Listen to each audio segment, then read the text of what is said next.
Thank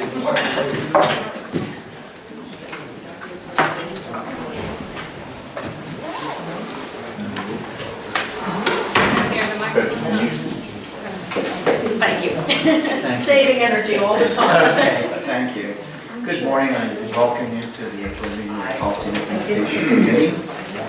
We'll begin with minutes, and my colleagues will receive copies of the minutes of our previous meetings, March 27th, 2015. We have a motion for approval. Second. And a second. Is there any discussion? All in favor of their adoption, please signify by saying aye. Aye. Any opposed? Any abstentions? Okay, the minutes are adopted. Okay, first on our agenda is a matter that we considered last month, and we asked to hear more information about the Black Run watershed. We asked for an overview of the 2006 sub-regional natural resources protection plan. Okay.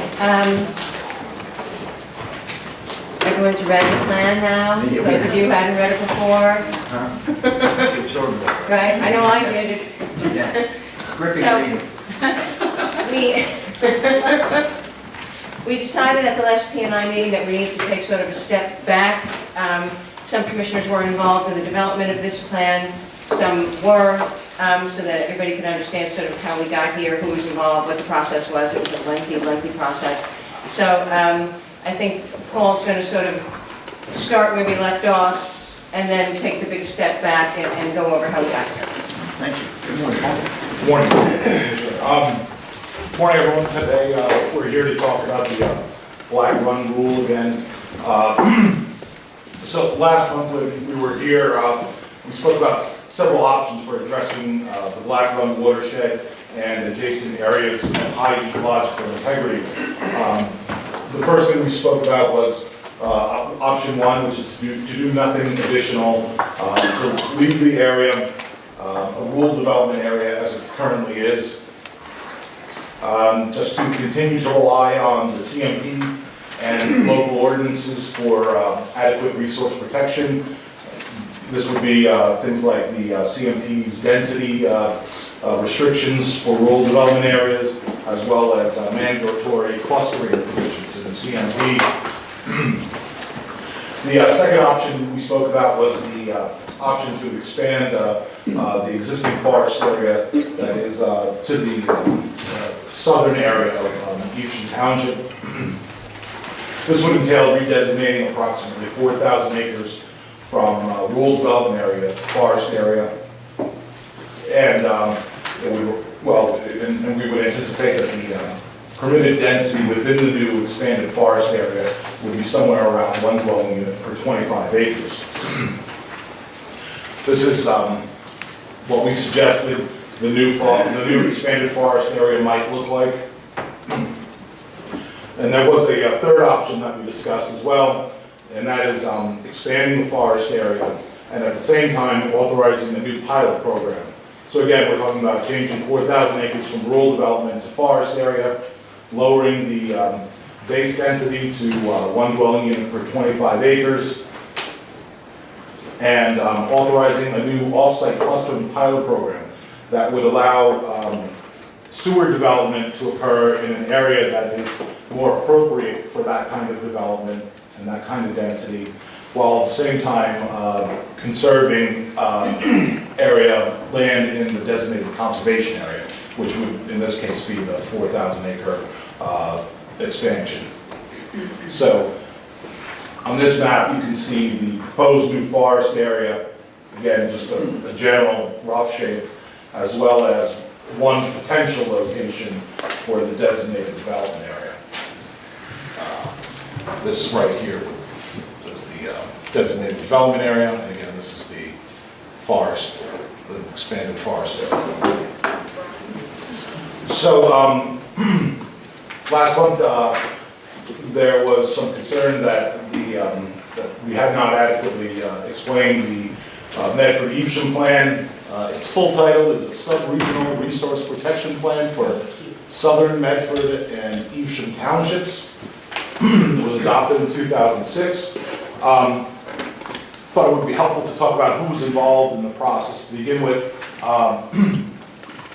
the Medford Fusion Plan was the result of 3 committees. The first is known as the Project Steering Committee, and that was the chief decision-making body. The second committee was called the Project Advisory Committee, and they were responsible for providing recommendations on preservation and land use policy. And the third was the Technical Support Group. They provided technical guidance on land use and environmental issues.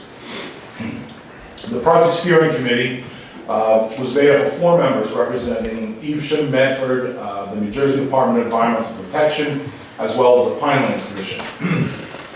From Medford Township, there was Dennis Finaro. From DEP, we had Jose Fernandez. Evesham Township sent Edward Sastelli, and of course, Commissioner Ashton represented the commission in this matter. The Project Advisory Committee was made up of 18 members representing 16 local, regional, and statewide organizations. Both development interests were represented as well as environmental interests. This list is rather long, so I'll go quick.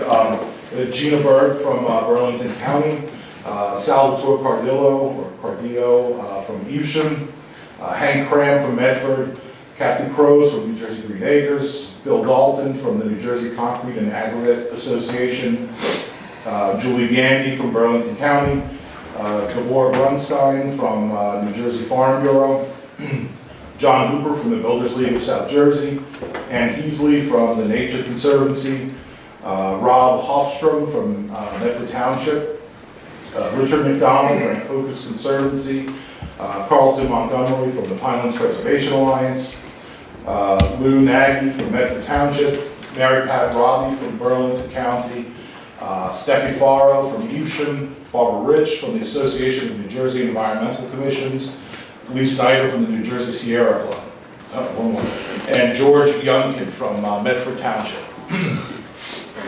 The third leg of the task force was the Technical Support Group. This consisted of 17 natural resource experts, planning and design professionals representing 13 local, regional, and statewide organizations. More specifically, we had James Parisi from DEP, Bob Cardica from DEP, Dr. Emil DeVito from the New Jersey Conservation Foundation, Troy Edel from the New Jersey Audubon Society, Dennis Finaro again from Medford Township, Dave Golden from the New Jersey Division of Fish and Wildlife, Ted Gordon, at the time representing the Pine Barrens Inventories, Doug Heinhold from Evesham Township, Russell Juliet from the Pinelands Preservation Alliance, Donald McCluskey from PSE&G, Bob Nicholson from USGS, Chris Knoll from Medford Township, Tom Norman also from Medford Township, Mark Remza from Burlington County, Bob Perry from Evesham Township, Jim Ruderman from Evesham Township, and Dave Schneider from Herpetological Associates. There was some additional support provided for the 3 committees by Michael Catania, at the time President of Conservation Resources, Amy Craddock, at the time Deputy Director of Parks and Forestry for DEP, and a great deal of our Pinelands Commission staff as well.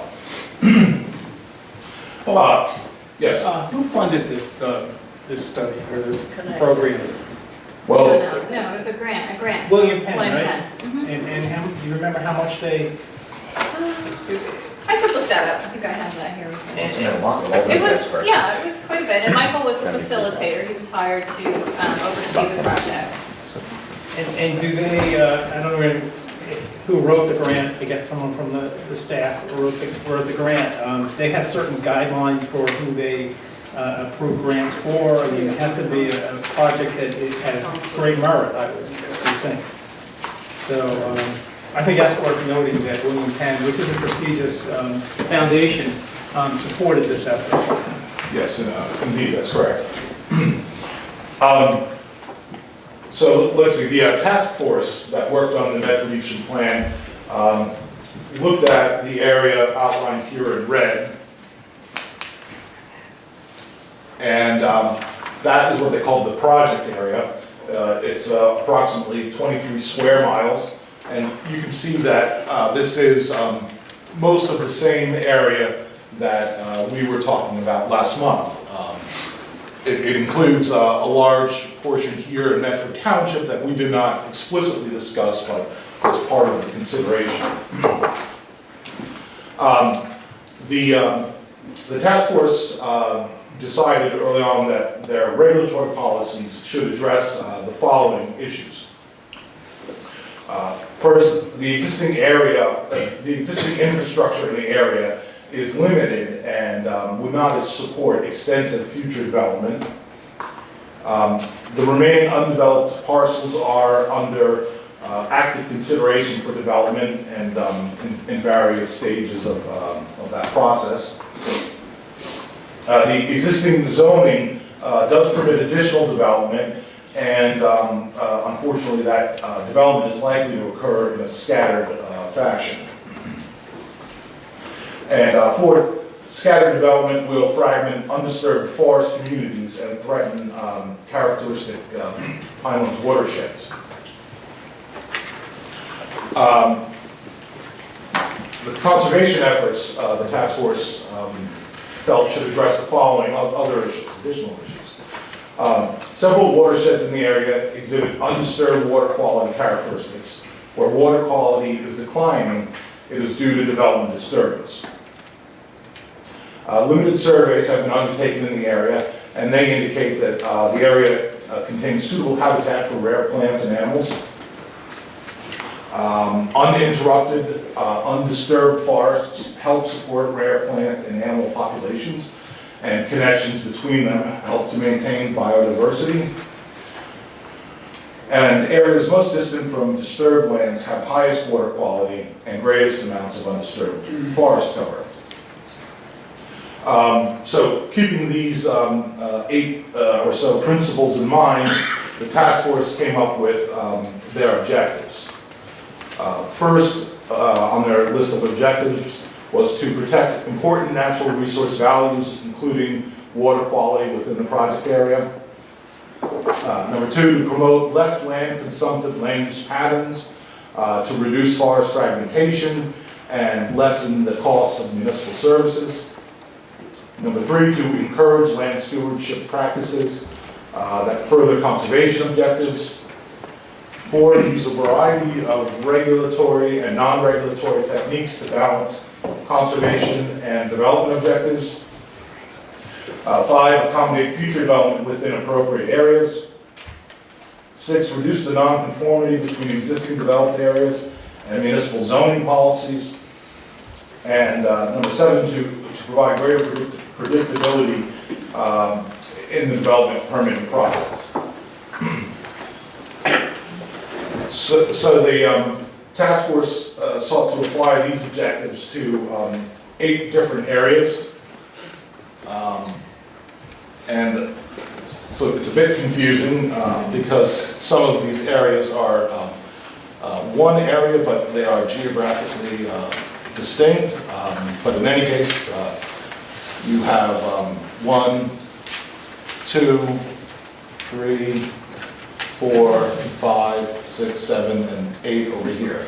We're going to go through those individually. So one of the task force recommendations was to expand the connection between the existing forest area and the new one. So existing forest area is down here, and existing preservation area district is down here as well. And when you get over in this area, there's some additional forest area. So they recommended establishing this new forest area corridor or connector piece that would link the existing conservation areas with what would be a new conservation area. Let me take a step back and just say that the task force was limited by the CMP in the kinds of things they could recommend. For example, the task force could not I suppose they could recommend it, but they could not effectuate a management area change of the size that was probably appropriate at the time. So they had to work within the limits that the CMP imposes on other actors other than the commission itself. Only the commission itself could adopt a management area change of this magnitude that would have such a great impact on development potential within the area. So, given that they were under some pretty heavy constraints with respect to what they could do, they did the best they could do what they had, and that's what these recommendations represent. So you can see here that,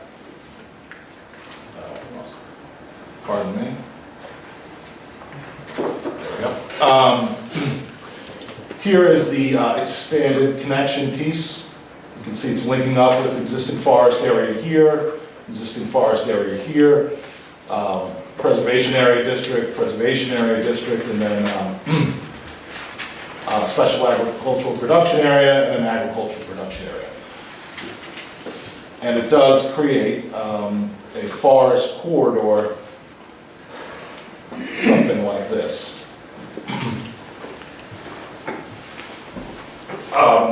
One of the task force recommendations was to redistribute development from within the Black Run area to an area that was more appropriate to receive that development. You can see here, this is the area that they recommended to receive the development potential. You can see it is very similar to the area that we recommended last month. It's not identical, and ultimately the exact location and size of the development area, well, under option 3 at least, would be up to the municipality to decide.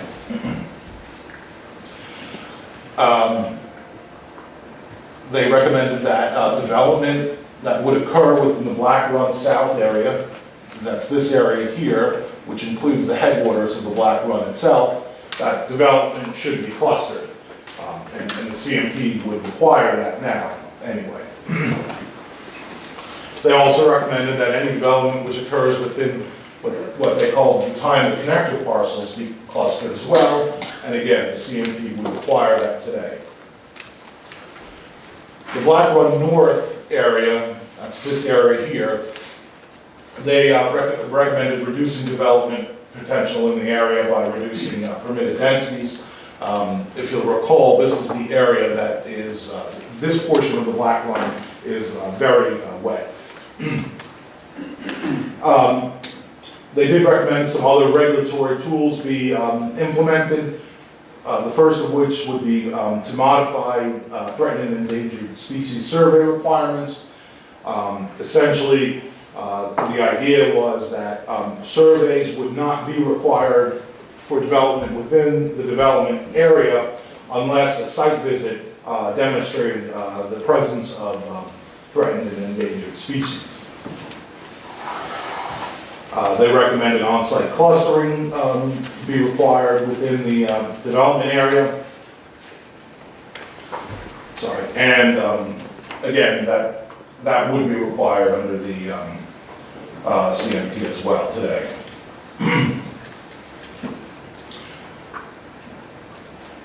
There was a brief animation there, I'm not sure if you saw it, but this is, again, the project area. The task force, one of their goals was to create this corridor here, and there's a sort of secondary corridor here that's created. In any case, the idea was to create a large conservation area to complement the development area. So the task force expected that their recommendations would produce the following. It would reduce development potential within the project area overall. They hope to create incentives to transfer development from the more sensitive portions of the project area to more suitable areas. In this case, they recommended the designation of the rural development area. What we proposed last month was for a regional growth area, but this is again an area where the task force was constrained in ways that the commission is not. They could not recommend the creation of a new freestanding regional growth area, whereas the commission can do so at its discretion. Number three, they anticipated that their plan would result in cluster development that would increase open space. They hope to adjust the current zoning within the project area to match existing development patterns. That's something we touched on last month, having the zoning reflect the actual development potential on the ground. They hope to create an uninterrupted greenbelt through the project area. That's represented here with these green arrows.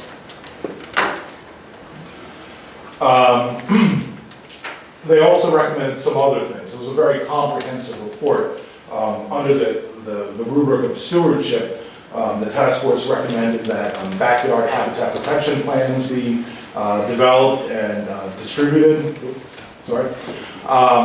That natural resource data be incorporated into the township and county master plans. They had some recommendations concerning management of golf courses within the project area, specifically beneficial reuse of wastewater, and some best management practices, including reducing consumptive use of water. Pardon me, the animation there got a little funky. Reducing application of fertilizers on those golf courses, reducing stormwater runoff, and creating plant and animal habitats. The task force also recommended education and enforcement programs to reduce the use of illegal use of ATVs and dumping within the project area. So there were a lot of parties involved. The principal parties were the commission and Medford Township and Evesham Township, and these are the role that the task force anticipated would be for Evesham and Medford Township. First, they were to expected to adopt the final plan. In this case, the final plan refers to the Medford Evesham plan, and add that to the township's master plan. That they would enact zoning district redesignations, adjust existing zoning standards to require clustering, density transfer, adjust mandatory wetlands buffers in the Black Run area, and at the time they recommended writing new regional growth area regulations for Kings Grant. That's not a part of the current proposal. The township was expected to prepare and adopt an official map that would include all of the project area, develop partnerships for property acquisition within the project area with Green Acres, Burlington County, the Pinelands Commission, Ranconicus Conservancy, and the New Jersey Conservation Foundation. And number 5, to authorize the Township's Environmental Commission to participate in the development of backyard habitat education materials and golf course best management practices. Finally, the townships were expected to administer the density transfer program, which is no small task. It's quite complex, it's quite time consuming. There would have to be some sort of an accounting system to ensure that when lands were when someone sought to develop within the development area, an appropriate number of acres was conserved within the conservation area, and no double counting occurred or that sort of thing. The task force assigned other responsibilities to the other partners other than the township. First, they hoped that the other partners would contribute towards acquisition through the State Open Space Acquisition Fund, through the Pinelands Conservation Fund, through county open space funds and or farmland preservation funds, that the other partners would assist with negotiating with those acquisitions as well. Number two, that the other organizations would assist in developing necessary land use controls and administrative process for density transfer. Number three, conduct rare plant surveys and develop stewardship recommendations. Develop beneficial wastewater reuse program for golf course irrigation. And five, to develop and present backyard habitat protection education for developers, homeowners, and public officials. Some of the task force recommendations were sort of met with mixed success. A great deal of them were accomplished, and others remain to be accomplished. I think it's worth noting at this point that at the time the commission adopted the Medford Evesham plan by way of resolution PC 4-06-43. This is again, this is 2006 that the commission adopted the Medford Evesham plan. Medford and Evesham townships also endorsed the plan. So all three entities were fully invested and on board with the Medford Evesham plan. There's some interesting language in this resolution that I wanted to point out. The resolution provides in part that the following. In order to implement the strategies of the Medford Evesham plan, the Pinelands Commission encourages Evesham to incorporate the density transfer option, including expanding the receiving area to provide the most effective means of conserving the Black Run South area while addressing property owner interests. So this is, at the time, the resolution was at least suggesting that what we called option 3 last month was the best option for preserving the Black Run South, the Black Run area in total, actually.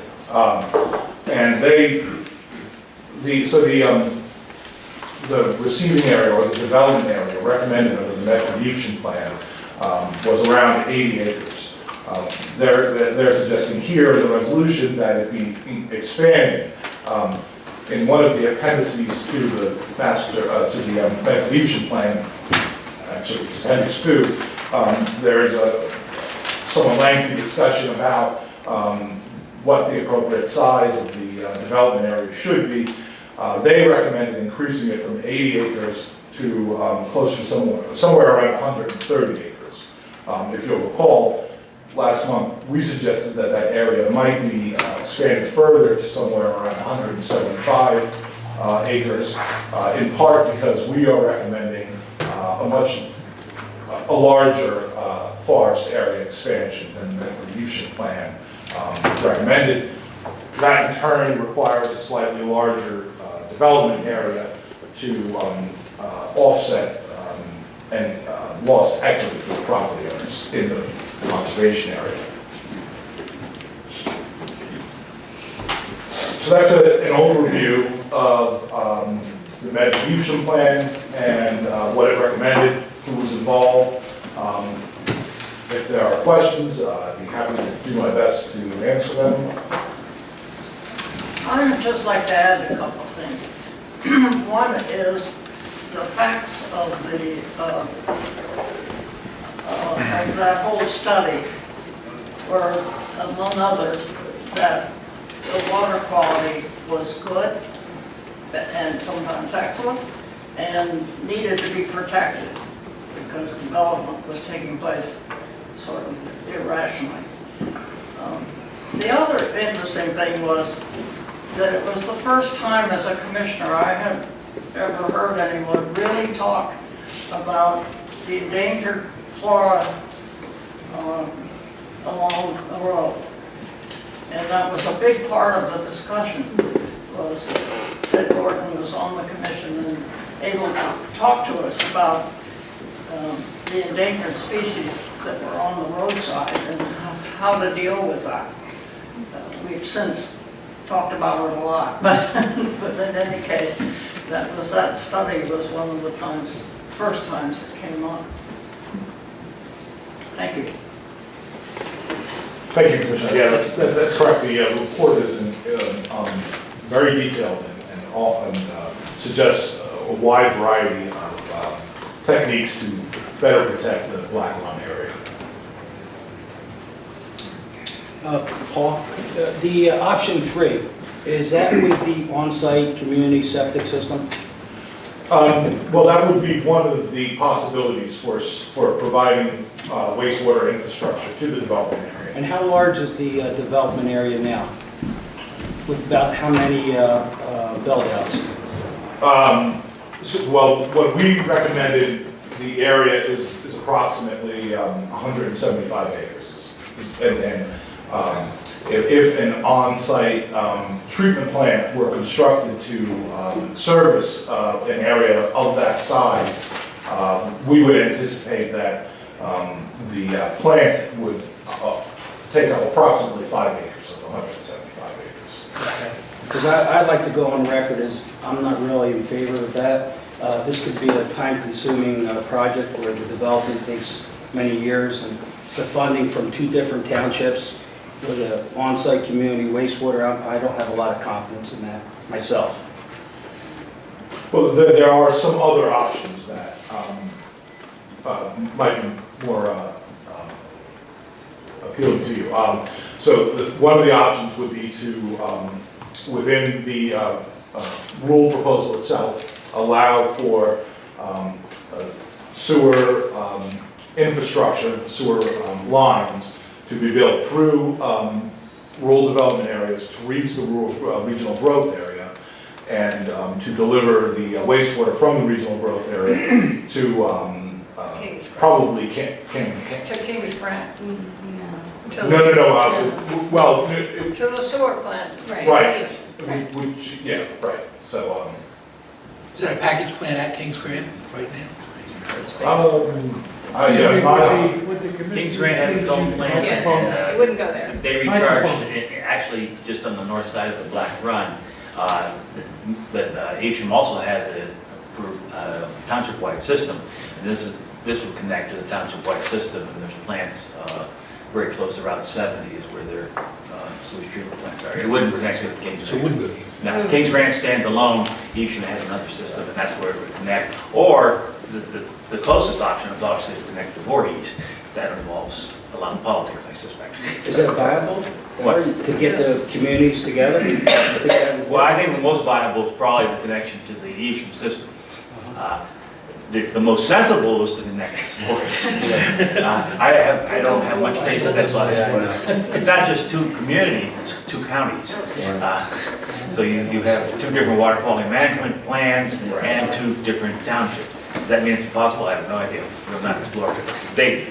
A developer did talk to the Evesham MUA, I guess it was an MUA, and they actually had it was permitted to run the line and connect. So Evesham had the capacity and the ability to treat the wastewater from some sort of plant down there. So they sort of ahead of the curve, you might say. He had no permission to build the thing, but he did find out that he could connect to the north.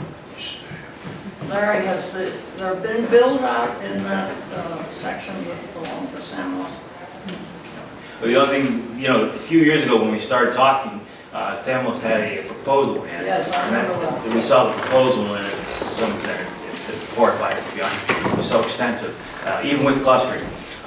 He had it scattered all over the site, so the impacts would be, So basically, nothing's happened there. I think the recession has slowed things down a little bit, we also made it very clear that any development in this area is going to have some extensive surveys for threatened and endangered species, and extensive, and then that becomes an issue. So is there any pressure now?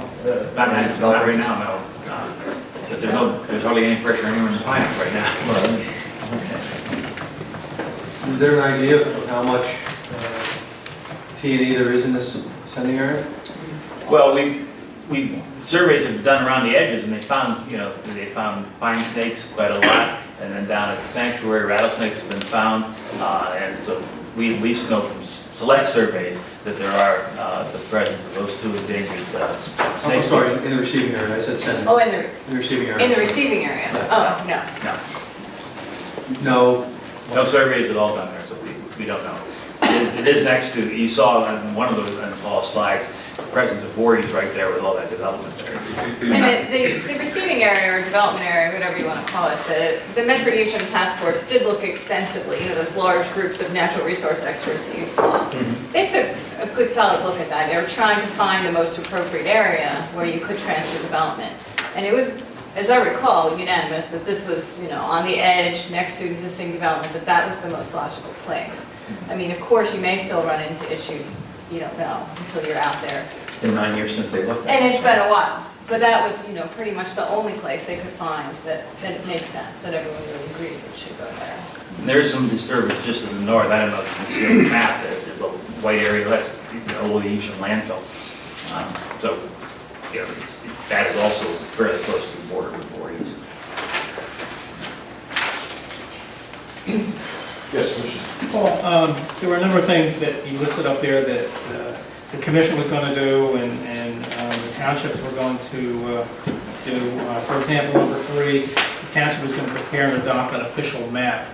I'm not sure whether that was Evesham or Medford or both. Do you know whether they did that or not? And the commission, I think, said that they would develop a backyard habitat publication. I think the commission did that. But are there some things that were followed through on? I know some of the things we didn't follow through on. Yeah, Paul, I can answer some of that. Just going back to this first slide of the township goals. I mean, that first one, Evesham Township did adopt the Medford Evesham plan as an element of its master plan. They did that almost right away after the planning was done. What they didn't do is take the next step, which is number 2, and change their zoning. Kind of stopped after the master planning effort was done. There was a lot of turnover in terms of the administration in Evesham at that time. The mayor, longtime mayor left, and a lot of turnover in terms of the staff. So we kind of lost continuity there. So they took the first step and then never really implemented what was in the plan. I don't believe they ever adopted an official map. I don't think that was ever done. Acquisition, that's number 4.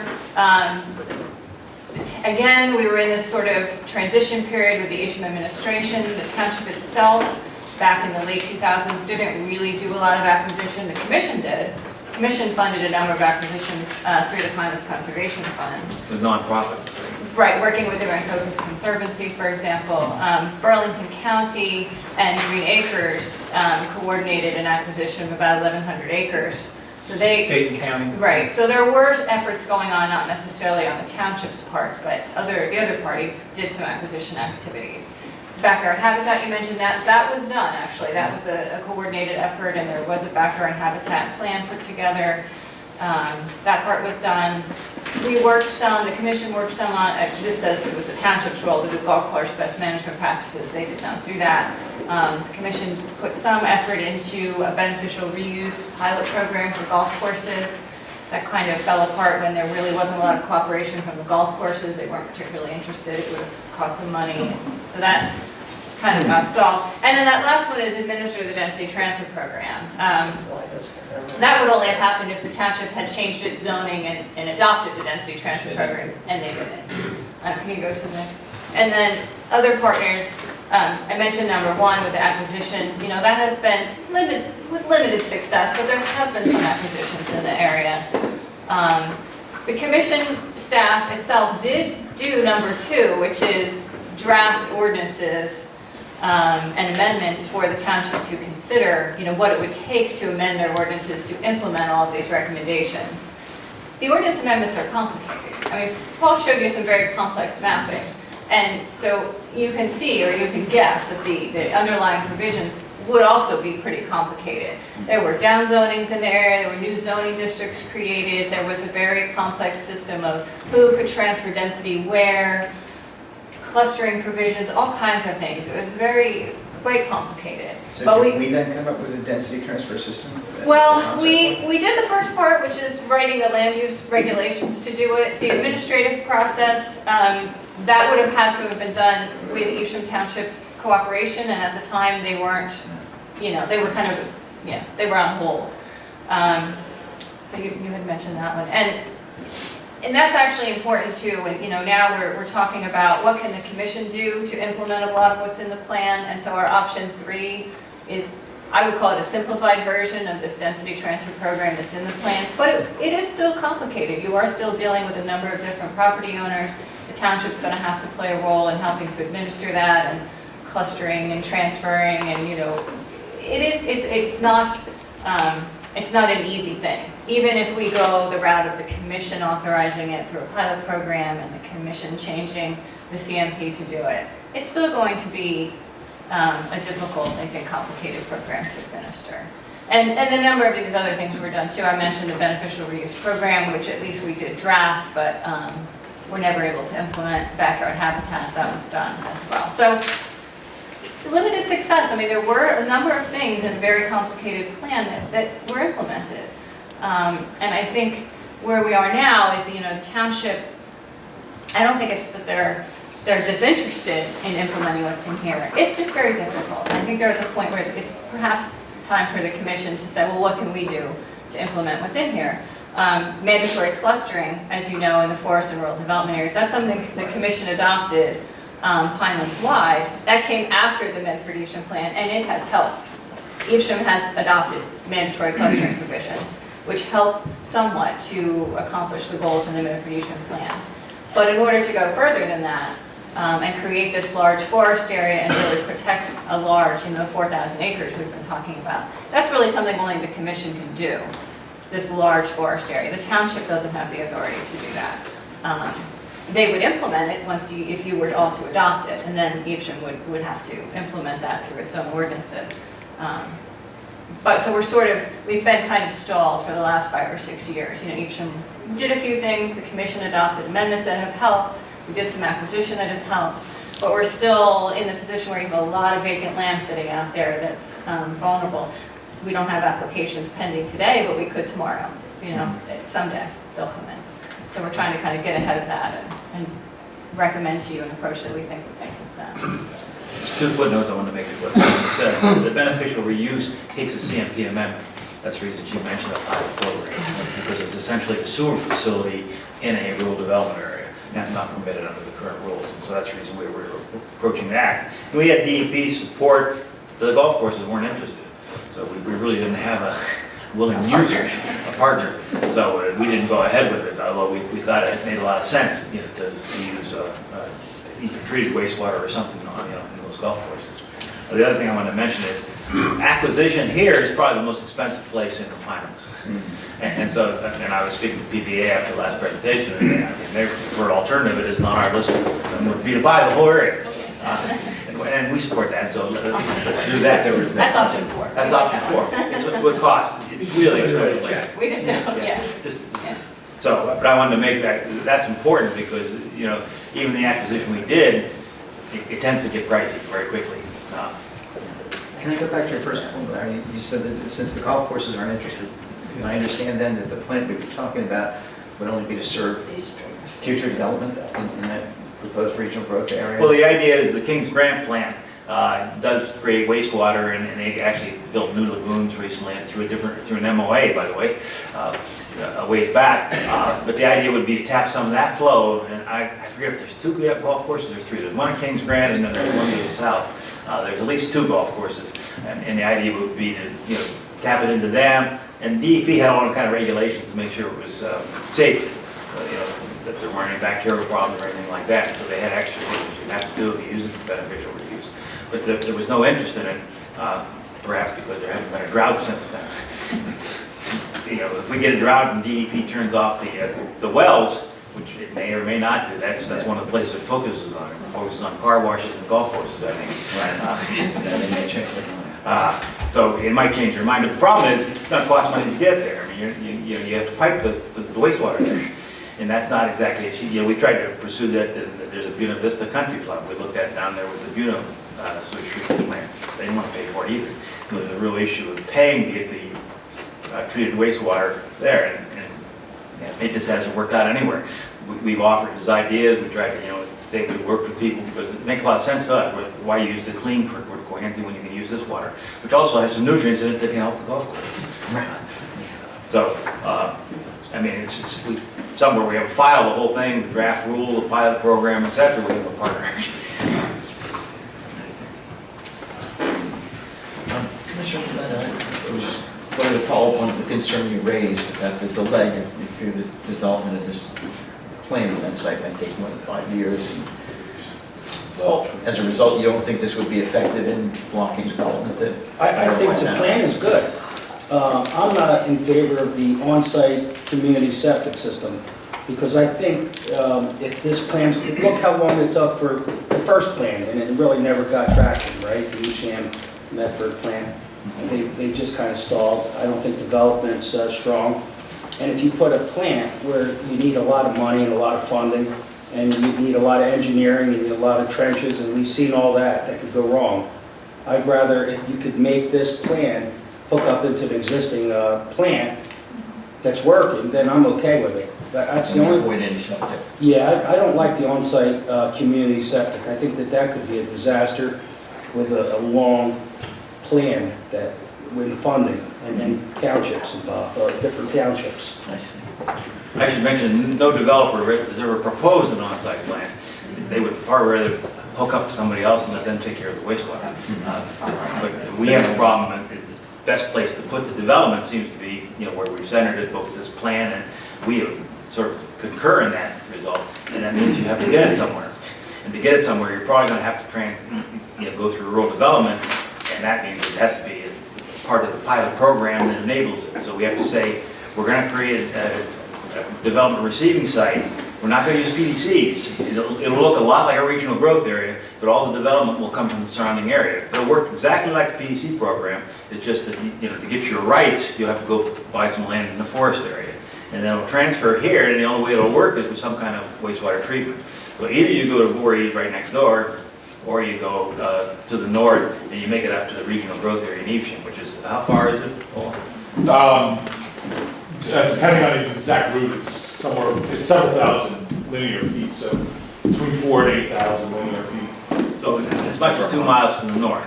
And it'll cut through some rural development land. Now, a lot of that's that northern Black Run, which is very wet, and so there's very little development potential, whether it's sewered or not sewered. So that would be an issue we'd have to address if we go forward with the pilot program. So the pilot would have to authorize this new unique TDR program, Transferable Development Rate, and it would have to enable some kind of a wastewater solution, or it wouldn't make sense. And it's an option. The township doesn't have to do it. We're not forcing it on the township. We're just laying it out there saying, if you want to, if you are concerned about it. Two things. I mean, one of the things it does is if you use TDRs, then you protect the forest land. So it'll be zone forest, and you might get deed restrictions on it. Without that, then you have to rely on perhaps purchase of deed restriction and a lot of money. And that's the thing we faced over the years, is nobody has enough money to do the Black Run. Larry, is the King's Grant plant at capacity?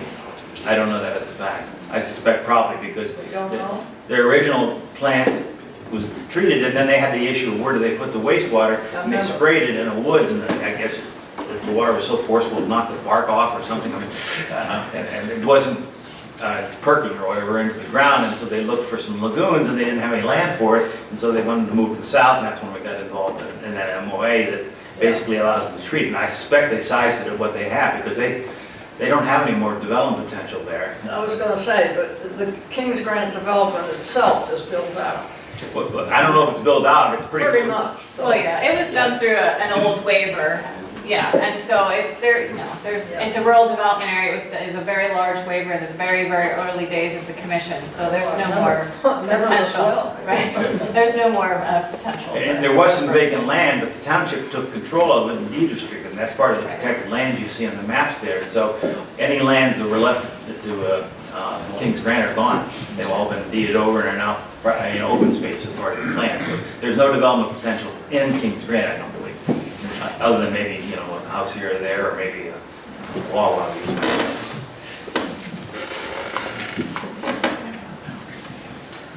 Yeah.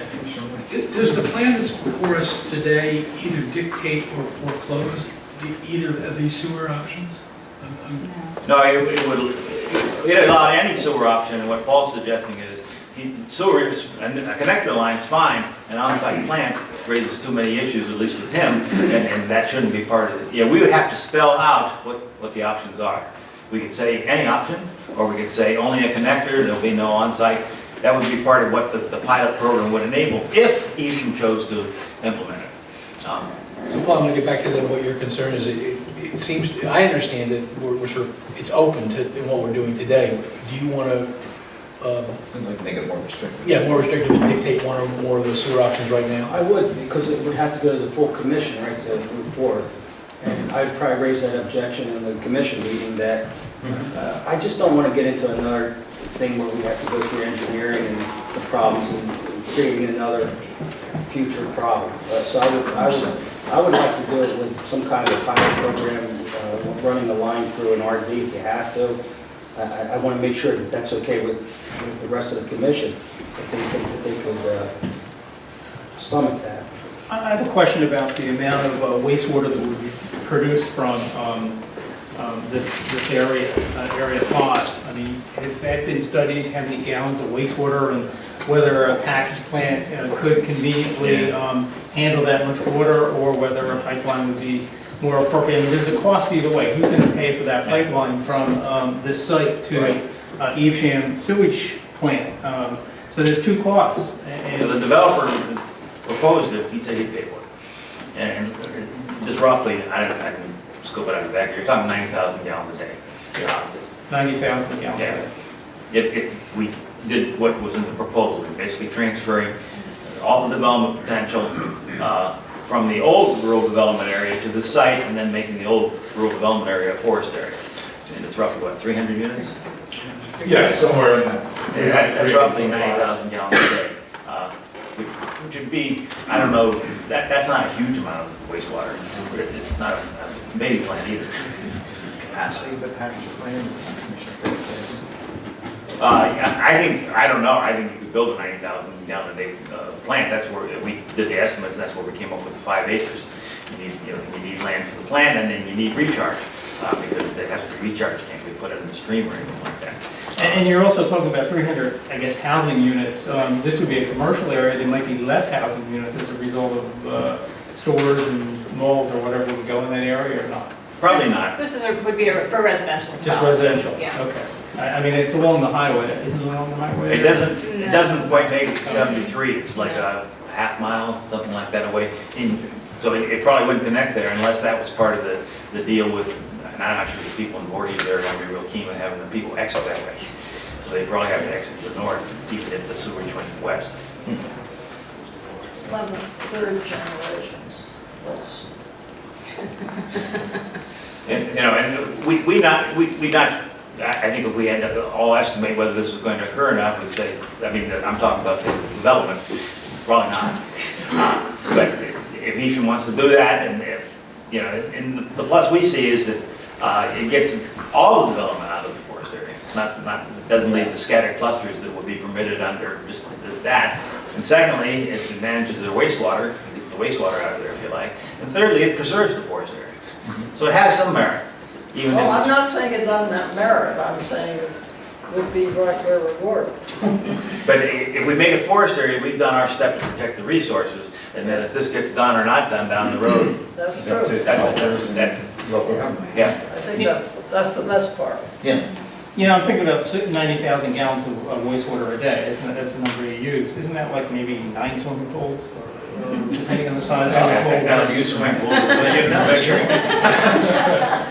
Swimming pool, 20,000. 9 swimming pools of wastewater. Well, that's about 1/10 of the Swimming pool, 16 by 30. And Hamilton uses 1 million, which is So it's about 10 times this. Yeah, I mean, and you need operators, and there could be problems, and it comes right back to this board, and this could take for years. It's not like you're gonna get to 90,000 right away. Yeah. So you're gonna put a plant for maybe 20,000. It's gonna be running, and that's gonna be not cost effective, while these homes are being built. I'm not disagreeing with you. I'm just trying to put it all in perspective. Gotcha. Yeah, we ran into a problem like in Woodbine. They built a 50,000 gallon a day plant. They had a flow, maybe 1,000 gallons. The plant went water. Isn't getting enough flow. So I mean, if this development takes off slowly and you have a plant on site, you're going to have all the problems that Paul mentioned. It's much better to have it in a pipe. You just push it down the pipe. Sure. somebody else. Yeah. Well, there isn't any problem then. If you pump it or it's gravity flowing, it goes Yeah, to that's a right. plant that's already operational, and has other flow in it. Somebody else has to do it. Yeah. Well, how would the staff feel about amending the third option recommendation just to incorporate what Commissioner was talking about to limit the development? I think it's fine. I mean, we just mentioned it because we mentioned every option that could occur. As I mentioned, nobody's offered to build a Right. 90,000 gallons a day. There's no pressure right now. Because of all the things that Paul's talking about, you have to have an operator's permit. It's a permanent obligation, and one of the things you gotta be careful about in residential developments, you don't get permanent obligations. And you do with stormwater management, and open space management, and if you have to add a third of wastewater management, who ultimately runs that thing? You know, I guess it would have to be a homeowners association, and I think there's been some concerns on that kind of thing. Yeah, I don't think it would be a problem at all if you were writing regulations for the pilot program, and you would have a section that would be very specific about how how would wastewater in the area be handled, and you could specify that it would have to be done through running a line, either through Voorhees or up to Evesham. And I mean, I frankly don't think it's likely that somebody would want to build an on-site plan in there, but if you could just write the regulation to make sure that wasn't an option. I don't think that really precludes anything. I think it's fine. In the meantime, we get the forest. In the meantime, the commission would have, we hope, taken the step of creating the forest area and offering additional protection to the area. Is that satisfactory? That's the critical piece. So are we looking at a recommendation? I think that's what staff are planning. But I think it would be great if you would endorse, a path forward so that we could continue to complete writing of the implementing rules. Of course, they would require the full commission to authorize a proposal. But if we were clear on the option and the path you wanted us to take, that would help. All right, do I have a motion then for the I'll move the recommendation as This is amended. for option with three. Paul's- Right. With option three as amended. Mr. Chairman, Yeah. comment. I'm not there yet in terms of recommending whether or not I'm thumbs up or thumbs down for option 3, but I am in favor of sending it to the full commission. Okay. More discussion. All right, we don't have a second yet on that motion, so we do have a second. Okay, so if you want to discuss that any further? Or? No, that's it. You're good? I have a question about the eliminating the option for the packaging plant, which I disagree with Paul, but how difficult would it be if there was some technology change and some developer came in after we eliminated that option and said, hey, I prefer to do a packaging plant? It wouldn't be that difficult to say, yeah, we'll change something so that you can do Depends that. how we write it, it might be a CMP Depends on the amendment. wording. I mean, I think, we're not asking you to commit to specific wording or specific standards in this pilot program right now. I mean, obviously, that language and proposed drafts will come back to you for additional discussion. So it's really a function of how you write that. Do you leave open the possibility? You could write it in a way that does that. You could provide Evesham Township with the ability to propose slightly different standards if it decided to adopt the pilot program. And that's something we like to do. And we try to provide municipalities with some flexibility. So perhaps it could be done through that if Evesham identified a different path or, That's great. and then of course you would have to approve that. It would still, So that's- the authority should still be yours to decide whether or not to approve something like that. Well, and we totally ignored anything about the alternate systems. I mean, there's all sorts of options out there. Oh, there's technology that There is works. technology. I mean, So we need to the just alternate take it systems down the use road. standard sewage treatment technology. On large scale, Larry, have they done alternate systems on large scale? Yeah. They've done them larger than a single-family home, they've done them for commercial uses and stuff, but I don't know if they've done them this big. Right. Alternate systems for 100,000? Yeah, no. We Well, can there look aren't into that. 100,000 lots in there. 100,000 gallons. And what happens, the larger you get, the closer you're getting to a standard sewage treatment plant, and extra things are done there too, so that, like, they have ultraviolet treatment and other things like this to keep, so if you're gonna go that close to it, maybe you have to build UV is one. expensive. Well, it works So though. Yeah. that's So the up flexibility. to them to vote. Yeah.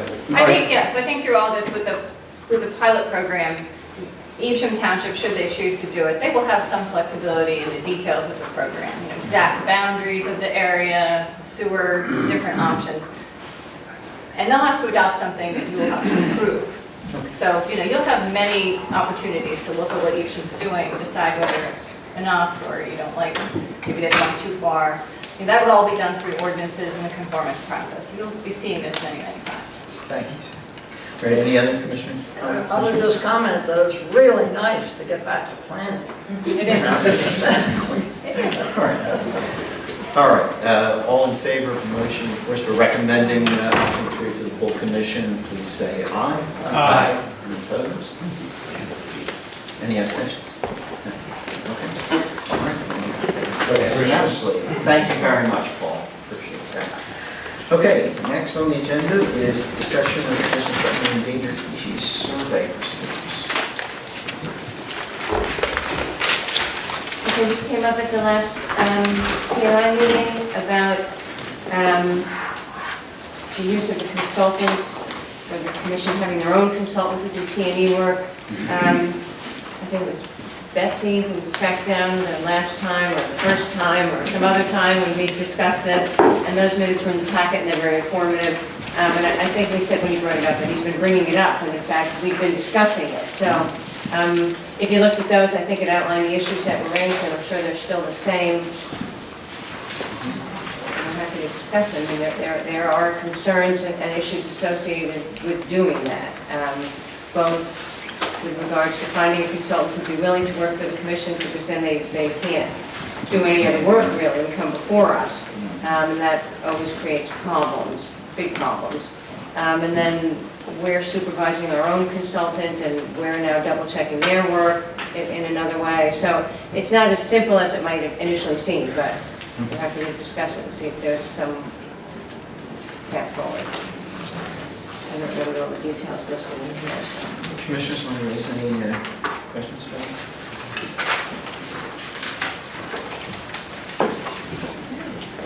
I have a question. I thought it was, the comment was also pertaining to engineering, having our own consultant for engineering. And I'm just curious, when you have a certified organization, engineering organization, or whatever, that certifies something, whether it's T&E species being or not being there, or a stormwater system working or not working, isn't there a consequence if in reality there are endangered species at the spot, or a wastewater or a stormwater system doesn't work? Isn't the engineering firm putting their neck on the line, and isn't there a double check for that?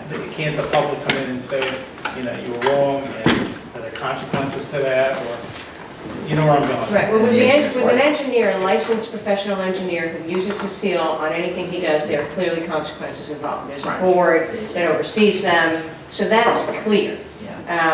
On the consultants who do threatened and endangered species work, it's not the same. There is no board, they don't get a license like an engineer does. So More of a reputation. I was just going to say, it's more of a reputation thing. You know, staff here has opinions about different firms, and I think that in some way that informs the way they look at the work or the amount of oversight they might provide. Just over the years, they've developed their own opinions, and we all have them, but we can't, and we don't, and I'm trying to think of any instance in my past lives where recommended, or, you know, these are the firms we like. That gets very, you put yourself in a very awkward spot. And I don't think we can do that, recommend firms and not recommend others. I mean, I think if we had some... You mean recommend to the applicants to use, yeah. It sounds to me like we could use a few more staff members to go out and take a look at the T&E species.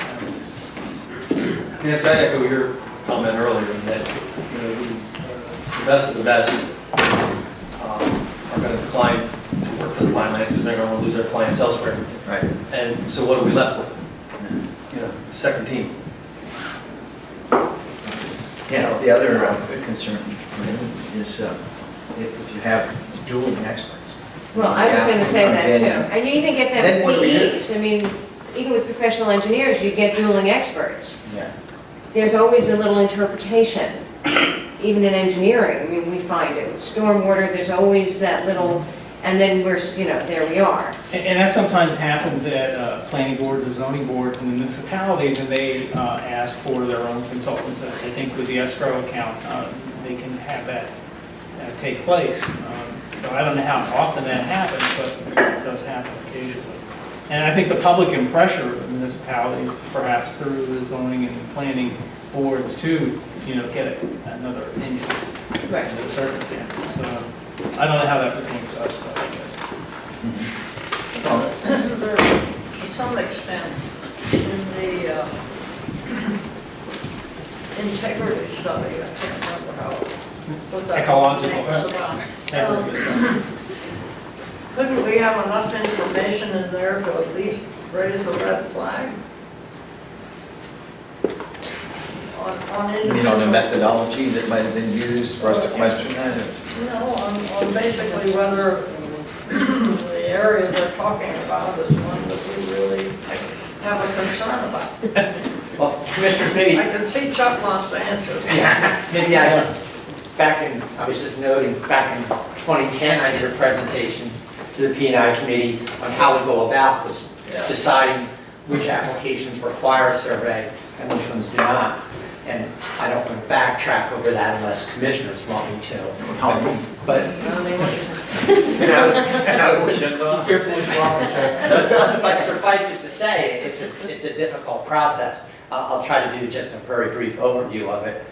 If the commission's regulations simply said everyone has to do a threatened and endangered species survey, it'd be much easier to administer the process from a staff level.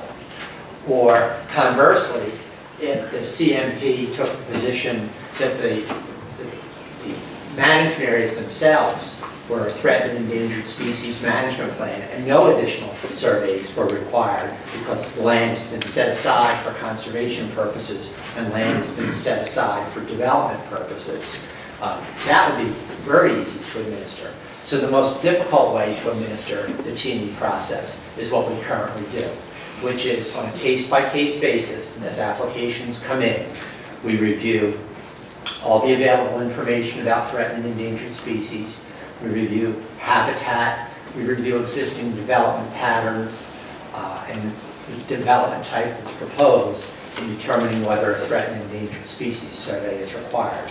It's a very in-depth, detailed effort that leads to when we do and don't require a threatened and endangered species survey. And I think in the minutes it reflects that even though this is a significant issue, somewhere around 10% of the applications, maybe a little bit less, that come through our office do we require a threatened and endangered species survey for. And if you apply the management areas and the fact of where most development is occurring and the type of development that we're seeing in the Pinelands, that does equate. You come to why such a small percentage of the applications are actually doing a threatened and endangered species survey. There's some other factors in there that I didn't cover. So that's the basic process that we follow now. And I think at the end of the presentation to the P&I committee back in 2010, I don't know that it was unanimous, but I think that most felt that that was the most appropriate way for the commission staff to administer the threatened and endangered species survey standard. And there are ongoing discussions from time to time, and obviously having applicants conduct their own threatened and endangered species survey raises a question in a reasonable person's mind about the validity of the results. We attempt to address that by making sure that the surveys are done in accordance with the protocol that the staff approves, and we do field visits to ensure that what is being proposed is actually happening in the field. That the fencing, the traps, snakes, and the traps have been installed and it's being monitored. So we do our best to monitor those surveys. That doesn't provide for a fail-safe system, obviously. The issue that we discuss frequently about having applicants post an escrow with the commission to retain threatened and endangered species consultants that are assigned by the commission staff to undertake these surveys leads down a very, very complicated road.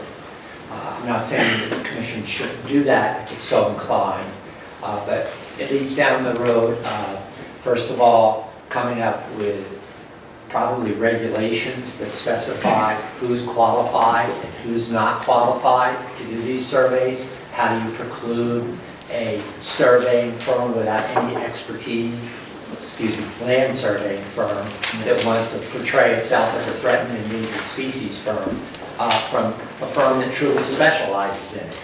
You're going to have standards and rules that specify the minimum training, the minimum qualifications to qualify as a threatened and endangered species expert, whatever that term means. And the commission would have to set up that process, I suspect, and come up with a certification process that indicates that a given firm is or is not qualified to do these surveys. That's layered over the top of what Commissioner Erwin and Executive Director were mentioning, is which firms are then going to want to participate in this process when it precludes them from other involvement in the Pinelands area for development work. That's just a brief overview of the issues that we've addressed in the past.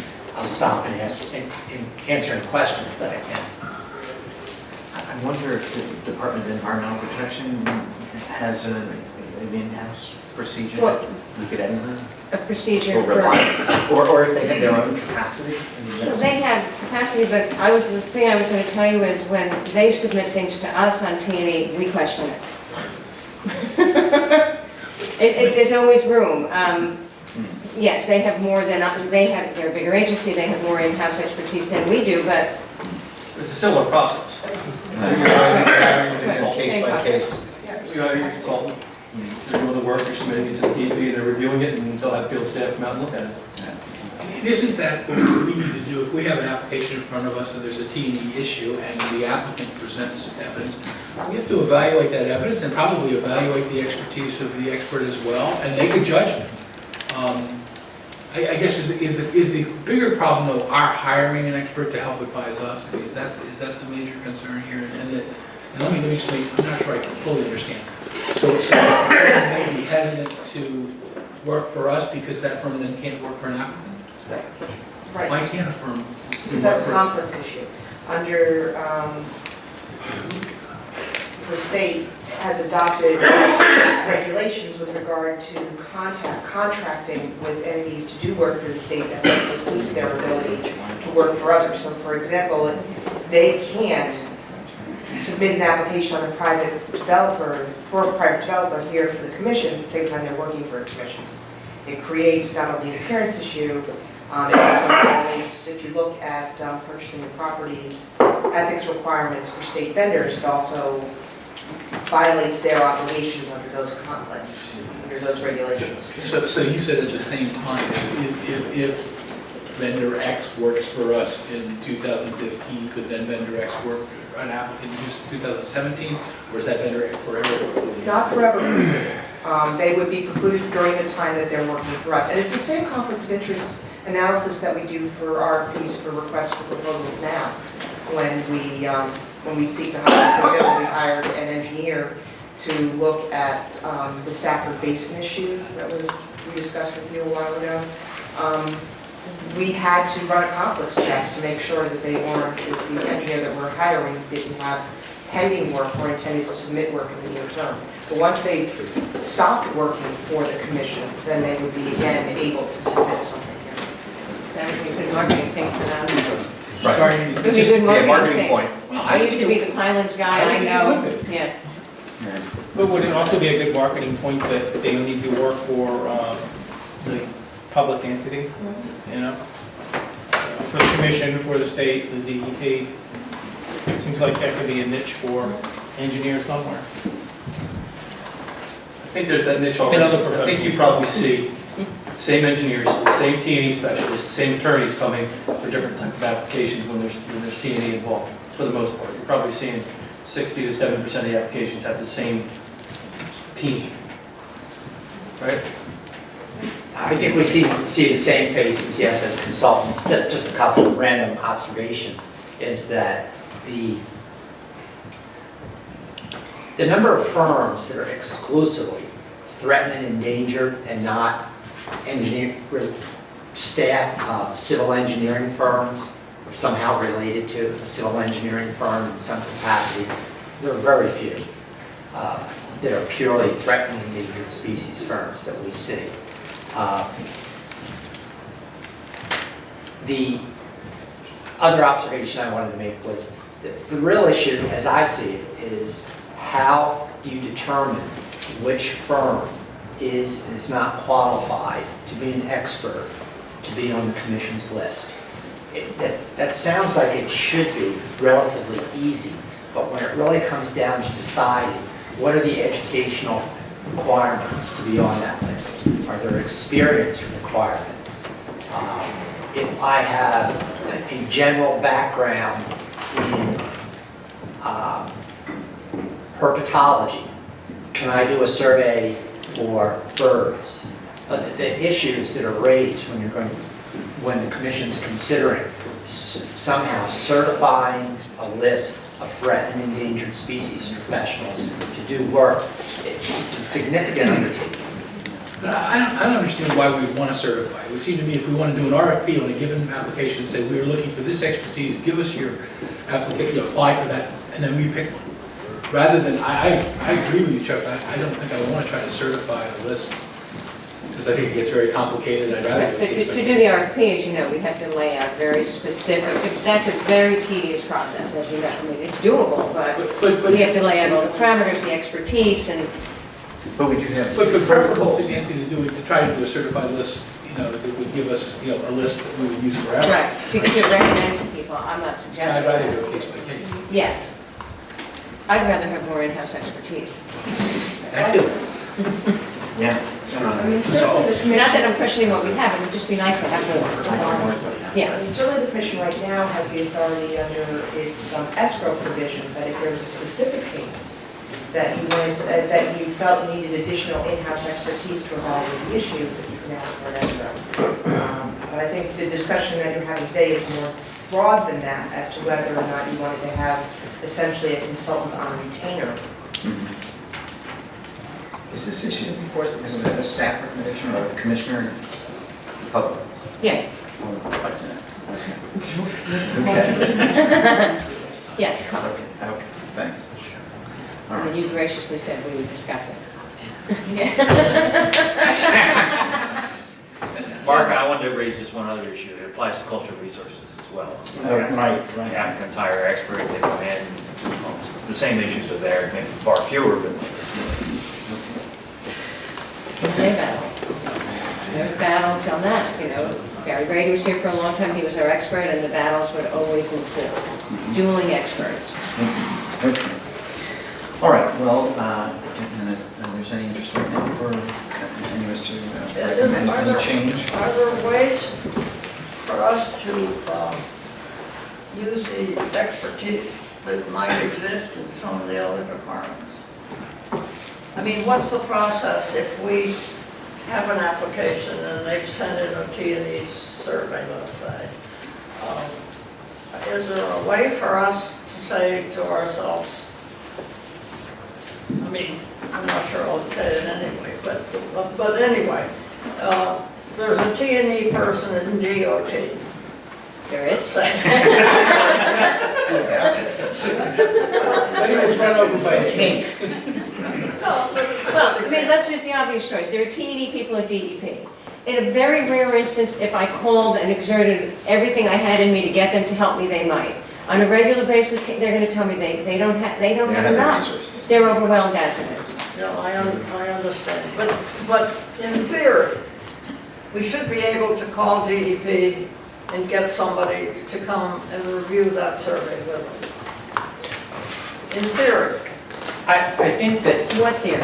very speculative theory. Right, on the theory that we should all work together theory, or the theory that we're in but not of DEP theory? I called them to help us with cultural when Barry was leaving. And I offered to pay them, which was the only reason they came to the table to even talk to us about it. And they were very reluctant, and they were only going to do it for a short period of time.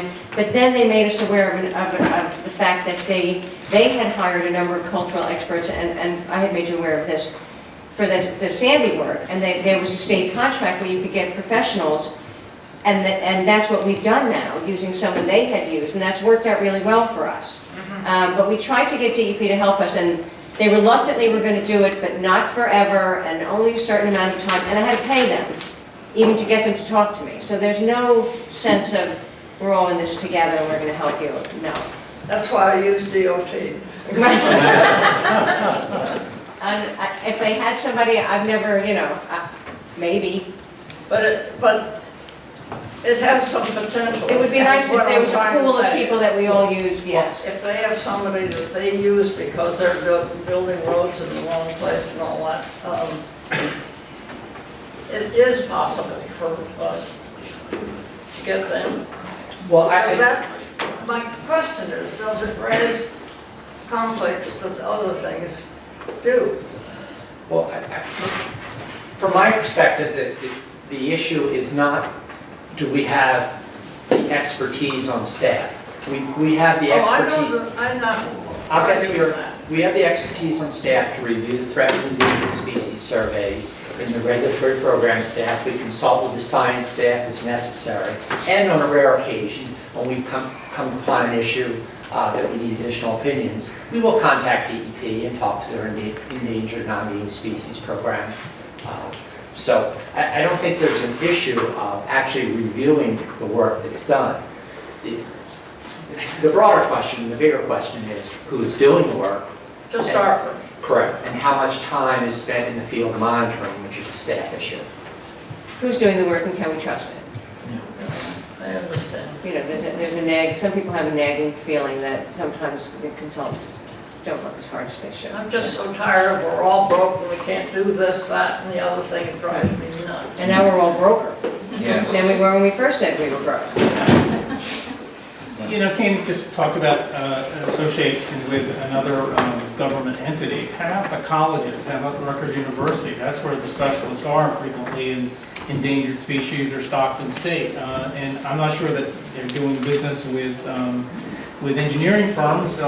They have an interest in working for the public. And I'm just curious whether we could tap into, Power, students who. the professors and the teachers, they have the reputation and they have the good standing being a teacher in the college that perhaps they could be people that can help. We did try that with Monmouth. They have an archaeological program, so we tried it on cultural. What we found was both the professors and the students are very interested in longer range projects, research projects that they can write up and get their degree from or an article for, so they wouldn't be very interested in doing small, what they might call ad hoc cases. And we couldn't even get the larger projects to work very well. But that's what we found when we tried to do it in Monmouth. The other thing I wanted to mention is DEP has helped us on cultural things, on special occasions. If we're doing something here at the commission, we have our own conflict of interest, they'll do the review for us. And they also apply expertise in areas we don't perhaps know. For instance, in a historic district, new developments going in, is it compatible? And so they have some design experts that can help us tell what compatibility is. So they've been helpful to that extent, but there's always that issue of how much time can they spend. Thank you. Thank you. All right, any other commissioners? Well, thanks very much for framing this. Next, we have an update on the program on agricultural production.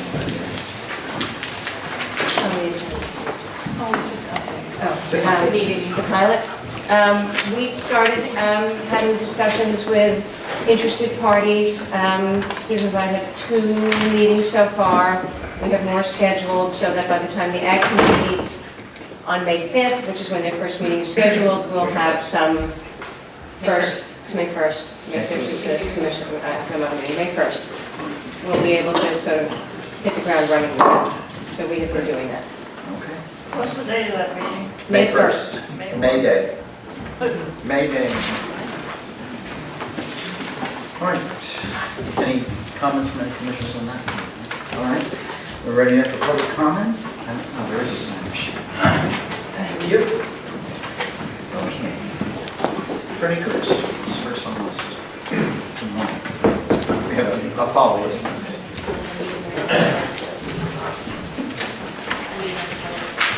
morning, Commissioners. Fred Akers from the Greater Hartford Watershed Association. I'm always happy to come to the P&I committee meetings. It's my favorite subcommittee for the Commission. I want to make a comment about the water quality management plan and the sewer service areas. It's kind of on theme with what you talked about. I just was discovered that there is a new amendment proposal to add about 13,000 more acres of sewer service area to the Pinelands that I think is going to be a rural development and forest area and maybe even preservation area. There's going to be a hearing here for this on May 13th. I don't think we know about this. Yes, we know.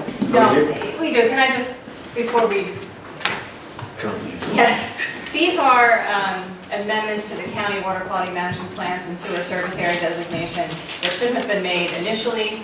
They are making sure that the sewer service area boundaries exactly coincide with the boundaries of your regional growth areas, villages, and towns, and portions of the military and federal installation areas. And they're not proposing Who's to, they? Who's proposing? you mean the DEP. counties? The counties have adopted amended mapping to match your management area lines. DEP is reviewing and holding the hearing. We're hosting the hearing because these are Pinelands area counties. The hearing will be here. It's DEP's hearing. They're accepting comments on the amended sewer surface area maps. We have reviewed the maps. We've made sure that the maps reflect your management area lines pursuant to the memorandum of understanding that the Commission entered into with DEP, just to make sure that they're including the areas that should be included. They're not including areas in forest area, preservation area, rural development areas, those areas, unless they're already sewered or they're subject to some sort of memorandum of agreement or something else that would have allowed sewers outside your growth areas. So our staff is comfortable with this proposal from DEP? Absolutely, yes. It's been a torturous we process have trying to get this done. Painstakingly reviewed the maps.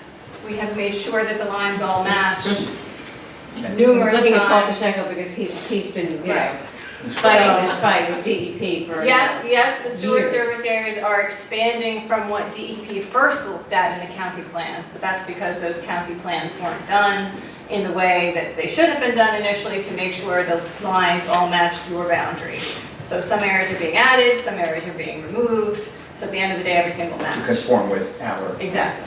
Is this Burlington? It's all Highlands counties, right? Okay, I'm not necessarily in agreement to all that Susan said. I'm not necessarily disagreeing with it, but let me finish with my comments. Go ahead.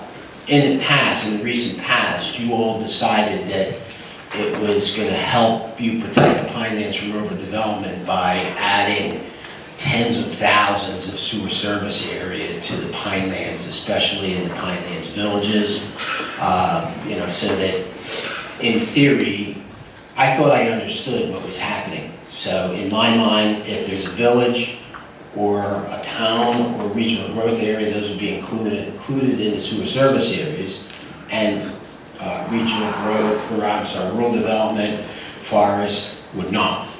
And there were maps that came out that the public commented on, and then there were areas that were adopted, okay?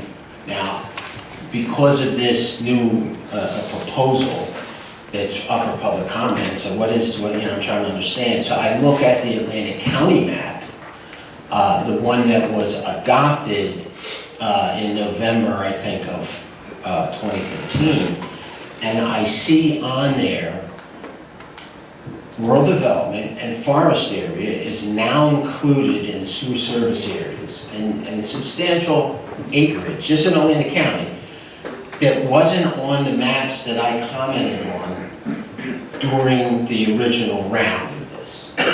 So there was two changes that I saw. So I went and got in Atlantic County, I was able to download their adopted map, which I hadn't seen before. So I'm looking on that, and I'm seeing that there's rural development and forest area that was adopted that I didn't know about. And then there's these additional changes to street centers and, what else. So in the beginning, it was easy for me to understand it's going to be in these zones and not in these zones. And now I see that it's in zones where it was not going to be. And there may be good reasons for that, but it's just now I'm having a hard time understanding all the exceptions for the memorandums and, where existing things were. And I'm just, I think there's a control problem that, are you guys seeing these things? If you're going to say whatever the staff is doing is fine with us, then okay, but I don't understand what's going on, and it's difficult for me to try to figure it out. And I want to support things that you're doing that make sense, but in this particular case, I'm kind of losing the understanding because it's not what I thought it was going to be. Thank you. Bill Wolf.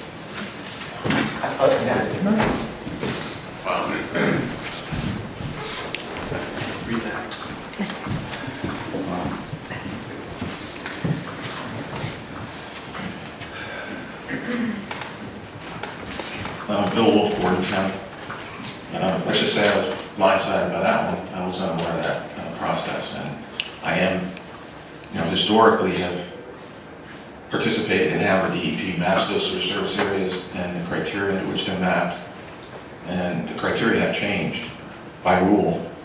So, and the concern is that more environmentally sensitive lands that were previously excluded by criteria of what the DEP defined as environmentally sensitive lands were being changed to bring more acreage into sewer service areas explicitly as on a policy basis to promote more economic development. That was this administration's initiative with both in the legislature extended some expiration dates, and the administration was going through a county by county review process. So at the state level, I haven't done the detailed map reviews that Fred has alluded to in Lane County, but just as a policy consideration, I would be very concerned about the department's initiatives on sewer service mapping in the Pinelands. I just didn't know that was going on. I'd urge you to look at it very closely. And if you can't do the map review, have some kind of written comment. If it's public, it's still a process. I don't know, again, now you have a memorandum of agreement with the department on sewer service area reviews. Does that say expressly what Fred reiterated is his understanding that you're prohibited by rule somehow from having sewer service in forest and rural development? Is that a prohibition by rule? And could you have that issue clarified somehow? Because that's the only break on these very stealthy kind of map-specific, parcel-specific kind of things that go on. You don't have a global regulatory constraint. So I would urge you to go down that road and look very closely. I'm sorry, but I came to listen to the Black Run presentation, but was really interested in the T&E discussion. It seems to me if you have them, again, the concept being you would have a developer or applicant before the commission pay for the work that needs to get done. That, and then on a case-by-case basis, issue an RFP to get the consulting work in. And that's similar to what I hear everybody saying is done by local governments for having an independent engineer. So I think the model, and I don't see how that conflicts with any of the problems you identified as if the Pinelands Commission used an ecological consultant that they'd be disqualified from other work. This would be a temporary case-by-case review. They wouldn't have the conflicts. They would only be working on that one project and then they'd be done. And so I would urge you to kind of keep that concept out there. It's not over, the discussion's not over on that, is it? No. Okay. And the other idea is from an academic, I think the staff suggested that academics, either in-state or out-of-state, wouldn't be interested in doing this kind of work. I kind of question that, but I think the universities are hungry for money as well. So the commission again wouldn't need a budget item to pay for this work. It would be done through an escrow or financial requirement of the applicant. So I'd urge you to keep that option on the table and maybe explore it, ask staff to look into it, reach out, touch base with the people who do that kind of work in the state. in regional universities in Delaware, Pennsylvania, New York, New Jersey, you might find a real expertise and desire to do that work.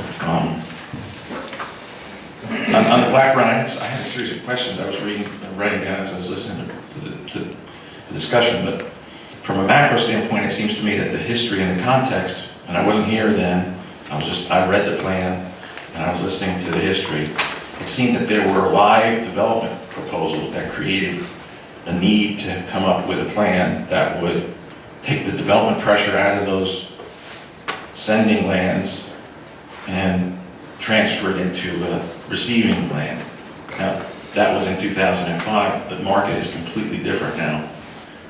You don't have, your staff has said, there's no pending applications. So you're no longer in the bad position you were in 2005 that necessitated planning effort. And I'm sure that's why Penn funded it, was to get a better result than you would have had at the time.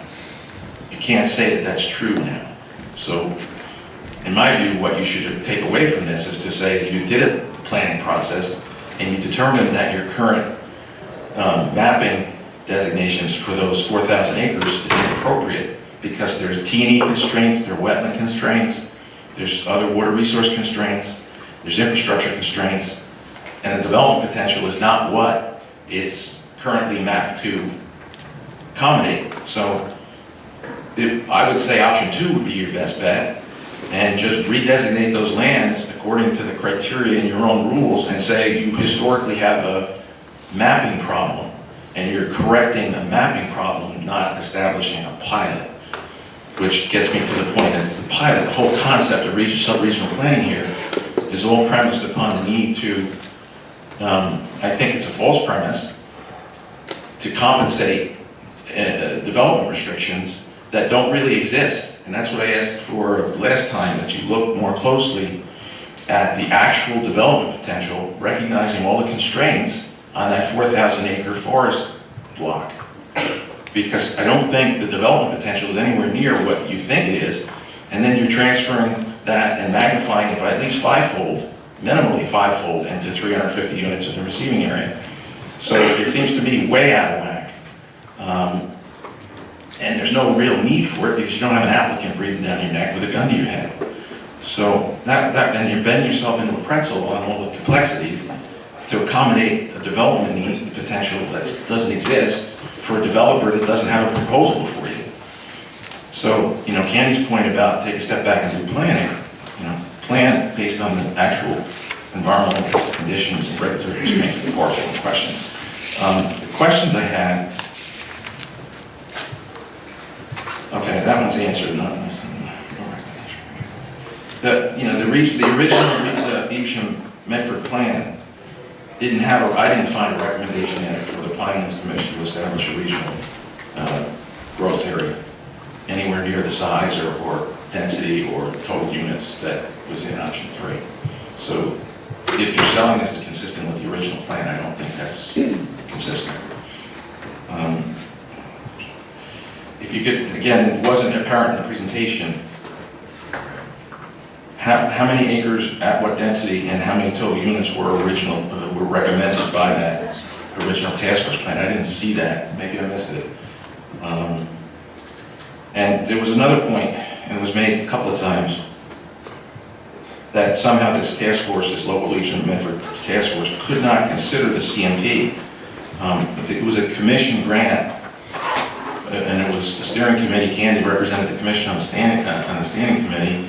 Obviously, the CMP was part of the mix and the discussion. That seemed to not quite fit my understanding of what that was all about. So maybe I'm just misunderstanding the staff's presentation, but the plan itself, the recommendations highly did focus on local zoning changes that you did lay out that they didn't, that Evesham never adopted. So again, you're trying to come in after the fact for something that has lost momentum at the local level and trying to kind of bring back the same specific elements of the plan that are no longer seemingly either have local support or seem to have been ignored locally. So again, I don't understand why the commission sees that as its job. And I'd urge you to just go back and look at redesignating those 4,500 acres, or 4,000 acres, I'm sorry.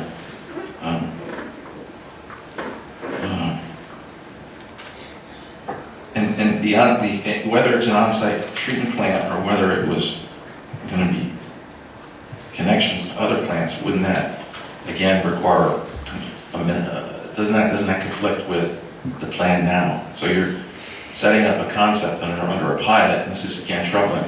Pilot is something you're going to do and then maybe do elsewhere. So if the concept of the pilot at the outset says you're going to do something that's inconsistent with the plan about wastewater infrastructure in the forest area, that's not a model that you should be, pilots, like, you're trying to test something that's making things better. And I just don't see how conceptually going into a negotiation saying the commission would be willing to compromise the restrictions on wastewater infrastructure in the forest area in exchange for additional down zonings or protections elsewhere. I just don't think that that's the kind of horse trading that you should be even kind of looking at. That's not regional planning, that's just horse trading. I'm different with your characterization. I know. It's not wastewater infrastructure in a forest area.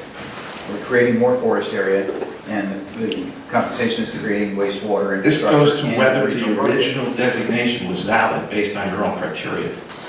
I don't recognize the original, your staff has told you this. That's part of the analysis that's come about through planning. That you investigated the parcel and you found there's constraints that are not recognized in its existing designation. I can't remember the exact language, but it was on the prior presentation. There was a specific finding that said the development intensity under the current designation is never going to happen. Okay, well, I understand your opinion. And right. The committee's already made a decision on it. We're going to recommend it to the commission. It'll be in discussion at the... I understand that too, but I mean, again, I made the points last time, and it seems that the points weren't addressed during the course of the conversation, and there was no opportunity for me to speak before you put a resolution on the table. So obviously, I'm not going to just sit back here and say, oh, I'm going to wait for the next time when it comes before the commission. I understand, but we heard you last time, and we did defer a decision on this until today. We wanted to hear more information.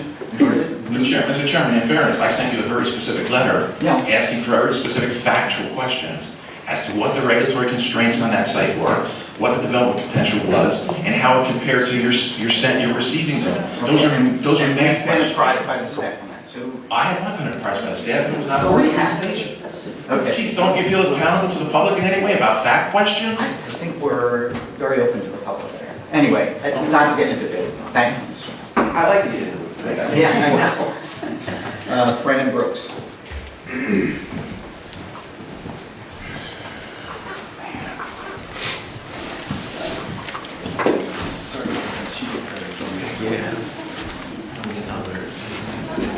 Good morning. Just a few quick questions. It was unclear what the May 1st meeting is. There's a new committee, the Agricultural Issues Committee, that will be meeting for the first time that day. Okay, and what time is it? 9:30? The agenda and the packet are posted on our website. Okay. Is it 9:30. 9:30. 9:30, okay. I just Mr. couldn't Lynch hear is over chair there. of that committee. Yeah, the voices were a bit low. I have a question about the call-up letter. I would like to know what the status of call-up is regarding Tuckahoe Turf Farm and whether there is a new date for the hearing.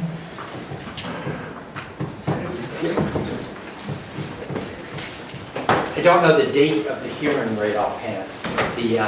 The status of it is it's called up right now, the Hamilton approval, and it's subject to a commission staff public hearing. Is that your question?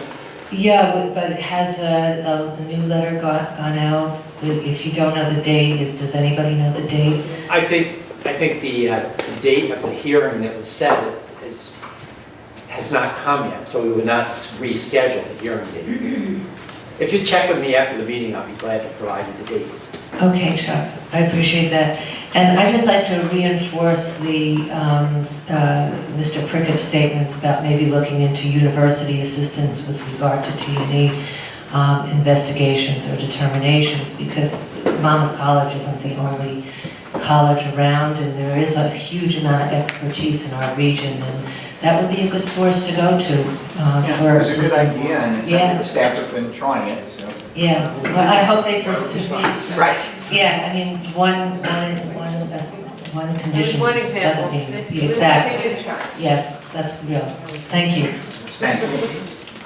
Okay, Mary Ann Clement.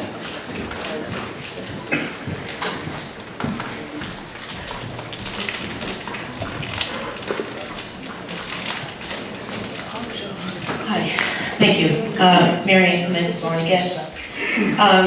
First, I would like to apologize to Susan for, at the last P&I meeting, I referred to her as my dear. There was no malice intended in that reference, but I'd like to thank Fred Akers for pointing out that her name is Susan. Thank you very much for that. That's very gracious.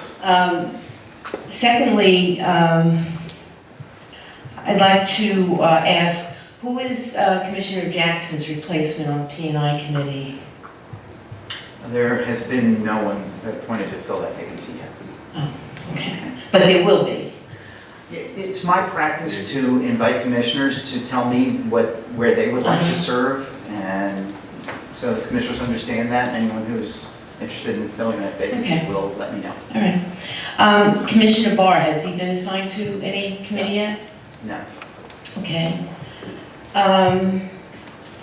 Has there been any movement on the New Jersey Natural Gas interest in installing a pipeline in the Pinelands? Have we received anything in the Pinelands Commission? Application was received 2 weeks ago, At the most, within the last 10 days. and is under review. Is this, did they go through the BPU like Jersey, South Jersey? So this is then coming directly to us, to Correct. the Pinelands Commission? It's a private application. It's private, okay, very good.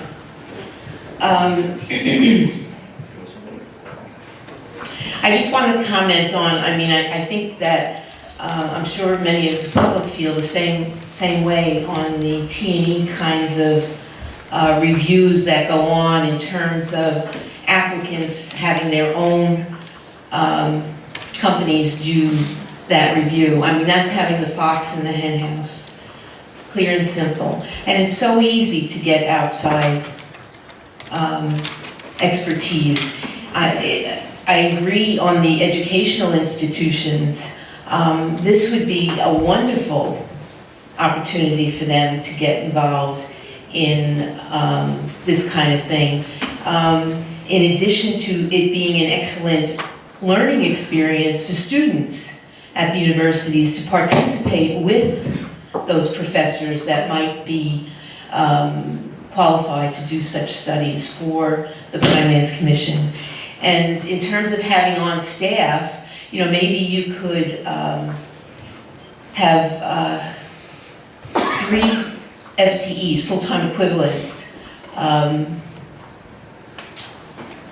Well, it's 1 FTE, 3 part-time. Since I've been here. But we have not been empowered to hire anyone since I've been here. But other than to fill vacancies. you can make a case for this because it's, the Pinelands Commission has been instituted to preserve and protect. And having that kind of expertise on the commission, to be able to, you might have a flora expert on, part-time kind of thing. So I think it's something that you can consider. I still think the educational one is the best route to go. That's my opinion. I'm offering it.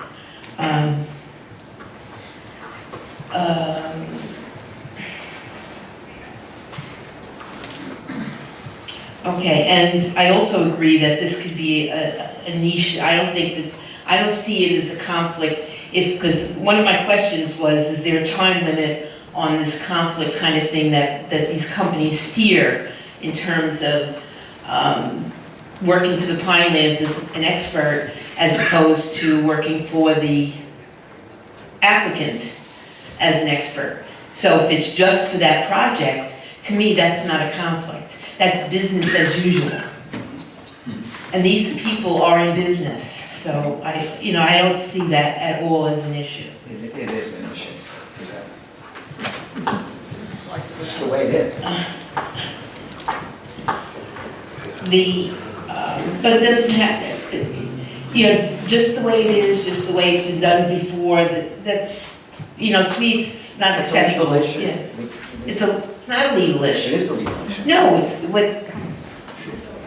I You can't can't read. contract with people that have conflicts, and they. But just for that project, what, forgive me, I don't know this woman's name, or it's last name, Stacy. What she had indicated, she answered the question that I had, was that these folks can't work on the project if there would be conflict only during the time of that particular project. But on future projects, it's not an issue. But apparently that's enough of a constraint for contractors out there that many of them choose not to get involved. That's the point we were hearing today. Well, Anyway, I'm sorry. I Your would turn. check it out. I'm gonna do some investigation on that myself. The ad hoc committee on the MUA. MOA, yeah. MOA. That's occurring today, that meeting. Is the public allowed to attend that? Yes. And comment? Not comment. Whoever's thinking. Oh, they can. Okay, now you can comment. We can comment. There you go. Excellent. Excellent. Only on process. Thank you, Commissioner Ashman.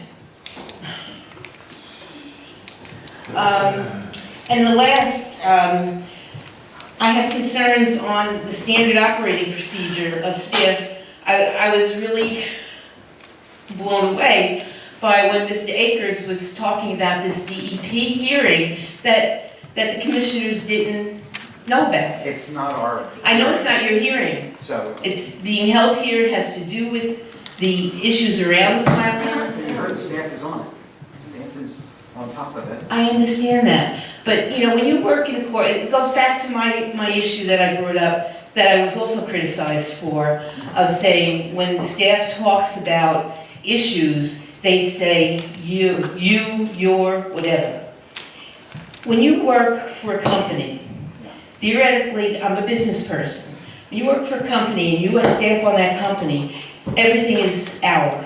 When I just was talking about the Pinelands Commission, I said our, because I am the public, you work for me, not you, because you don't get paid, but the staff works for me, and I consider it our, because that's just how I feel. That the Pinelands is our property. Yes. And we have every interest in making sure that it stays preserved and protected. Yeah, those comments were not in any way to I'm reflect on your interest in the, it was No, simply a deferential comment that we commissioners are the ones who are charged with the responsibility.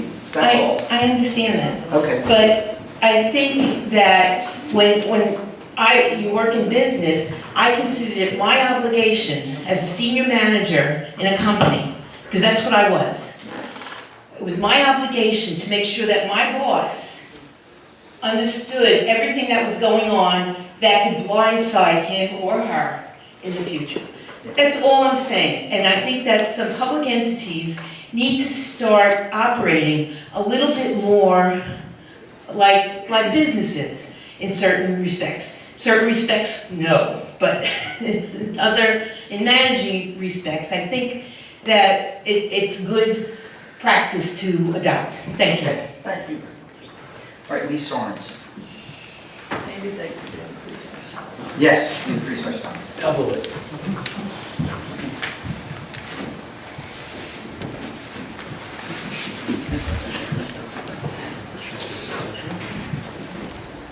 Good morning. Lee Rosenson, PPA in New Jersey, Long Island.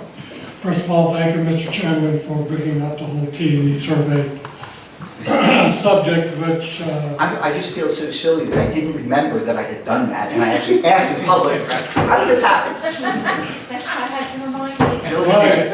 I brought it up last time, as I do. Yes, I remember now. As I do every couple of years, and thank you for bringing it up. And I realized that, to paraphrase an old saying from my Navy days, I'm probably shoveling sand against the tide. Oh, But, okay. Nicely done. Imagine with me for just a moment, as you read the newspapers, that a new drug has been developed, which seems to be effective against a serious disease, has only mild side effects, and you think to yourselves, oh boy, I hope I never get that disease, but if I do, then it'll be treatable. And then you read a few days later in the paper that an investigative reporter has found out that the principal investigator of the study, the clinical study that came up with those results, has significant financial ties to the pharmaceutical company that's going to manufacture and market the drug. Even though she may have all the right credentials, the P&I, the principal investigator, has those financial ties. If you're like me, and I think most people are like me in this one regard, your trust in the results will plummet. You will say to yourself, damn, I really believe that, and now I'm not sure. You're not sure that the results are biased, but you're not sure anymore that they aren't. And your trust in the reliability of the results goes way down. I think the situation with the Pinelands Commission and T&E Consultants is exactly the same. And that situation could be solved by having the Pinelands Commission be the client rather than the applicant. I'm concerned that I hear all the energy in discussing this topic going into finding reasons not to do it, rather than finding ways to make it happen so that the commission can protect its integrity, but also it's equally important, its reputation for integrity. I heard some things this morning, which I've heard before. Oh, it would be such a bother to vet the consultants to see which are qualified and which aren't. Which tells me that you're not doing that now, that you're just leaving it to the applicant. The applicant picks the consultant, you get the results, you accept the results, I guess, because, well, or you accept the... We check the protocol. Right, but We do more than that. you accept Yeah, we go to the field. Let me just interrupt you for one you accept the consultant. We'll let you finish. You accept the consultant. Or, if that's not true, and you are vetting the consultant now, there wouldn't be any difference if you were the client. In other words, it would not be any additional work. Either you're not doing it now, or you are, and if you are, to change to yourself being the client wouldn't cost you any more work if you're already vetting the consultants. The whole business of consultants not wanting to work for the commission, I don't understand it at all. If consultants know that the commission is going to be a good customer, it seems to me that they would happily work for you, and they would be able to have the imprimatur. They would be able to put on their resume that they had worked for the Pinelands Commission, which I think would be a plus. So I also heard that there will always be contention. Somebody will always question the results. That's true. But it's true whether or not you are the client rather than the applicant. There's no way to prevent somebody from claiming the science isn't what it's supposed to be. That will happen in either case sometimes. But that's not a difference that matters here.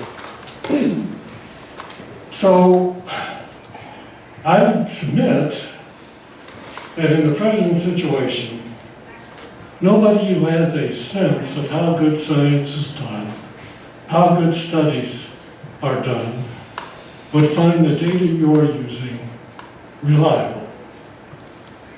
It may be, and it may not be. And that you could improve on that situation dramatically by becoming the client rather than having the applicant be the client of the consultant. I understand it's not as simple as I would like to be, but I really would like to hear some energy put into how can we make this happen rather than just listing all the reasons, not all of which are valid, for us not to do it. Thank you very much. Thank you. Chairman, the director would like to respond. I think we're just missing one really crucially important point here, is that we do have expertise in-house. Yeah. We have staff with T&E expertise. They review the reports. They may not be reviewing the people who do the work, but they are reviewing the work. They also consult with our science office, who we also have here who have the best expertise of anyone on threatened and endangered species in pinelands. I just wanted to make that clear, because if I don't, after this meeting's over, I'm going to hear from staff that I neglected to defend them. We have expertise in-house. I understood that from the discussion. I don't argue with any of that. Thank you. I appreciate Mr. Rosen's analogy there, but he's leaving out a little bit there. When you have that wonderful drug that's going to cure everything, and the drug maker decides that they're going to do their own study, they have to vet that with the FDA. Just the same as any consultant who brings anything in here has to vet it with a professional staff, such as here at the Pinelands Commission. And I have been an applicant on many T&E studies with this commission. There are not many organizations out there or companies that know the species, the flora, the wetlands more than our staff here. I think consulting the staff, we sit here and say that we need to bring in third parties. I can understand if there's a special situation, you can go out and get them, but I don't think there are many out there more qualified than our staff and know more about the Pinelands than they do. Thank you, Commissioner. Thank you. All right, that's the end of the list. Is there anyone else who wanted to check? Very good.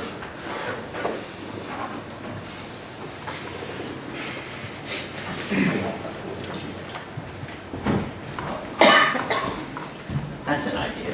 Thank you, Fred.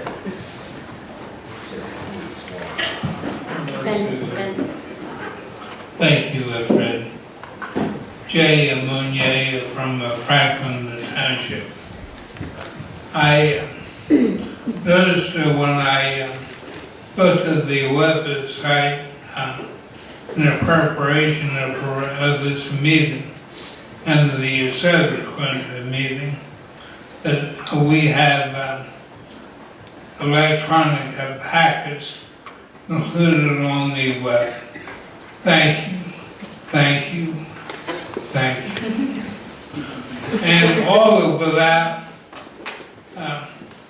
paying a big escrow fee, I realized that those packets were available in the past, but the cost was a little steep.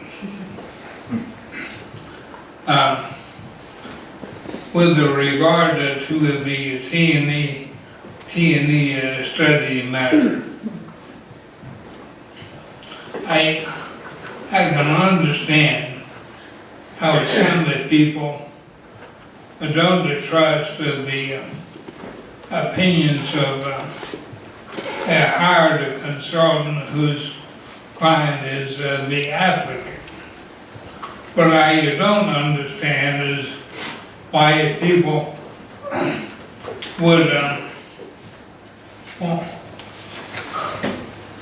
accept the opinion of the absolutely unbiased academic and government community of a course. Now, I have a thought about how to say this without exposing myself to a personal liability situation. So I think I've covered. At one time in the past, there was a task force appointed to deal with a sub-regional plan here. And there was a certain government expert who, when asked what the range of a particular animal would be in order to establish the restriction that would be required. The expert replied, what do you need? Wow. Thank you for your attention. Thank you, Jay. All right. Is there anyone else? All right. I just forgot one.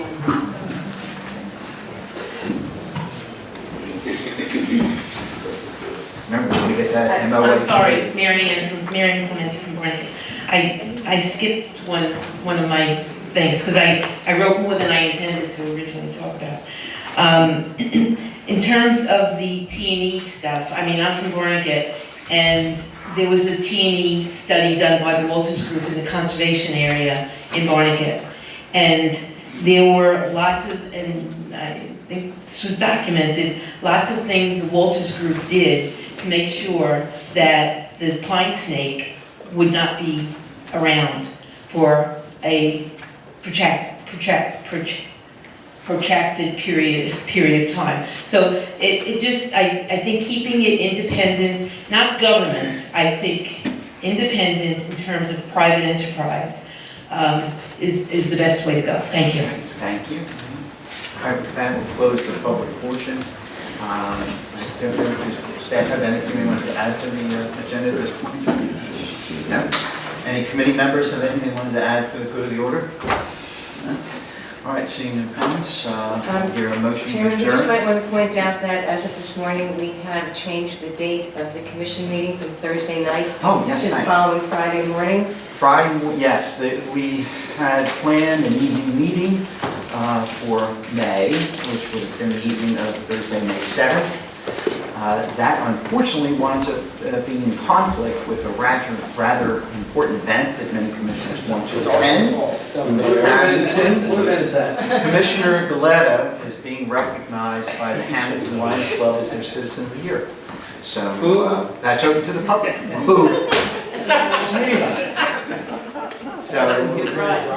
So I'm sorry, I agree with the public, it's great to have evening meetings. This was an urgent circumstance, so we're bumping it. Maybe we'll get to talk about rescheduling an evening, making a different evening meeting. But for now, the main meeting will be Friday morning, usual time and place here at 9:30 on May 8th. Okay? All right. Thank you very much, Madam Director. All right, I'll entertain a motion, we adjourn. Second. All in favor, please say aye. Aye. Okay, we are adjourned. Thanks. Stick around for the MOA committee meeting? Yeah, is it okay for Friday? Coming Friday? Okay, good.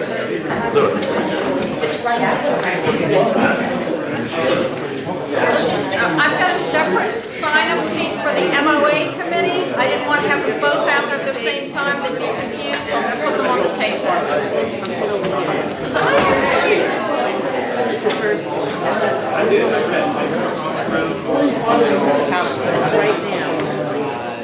Yeah, this right now. Well,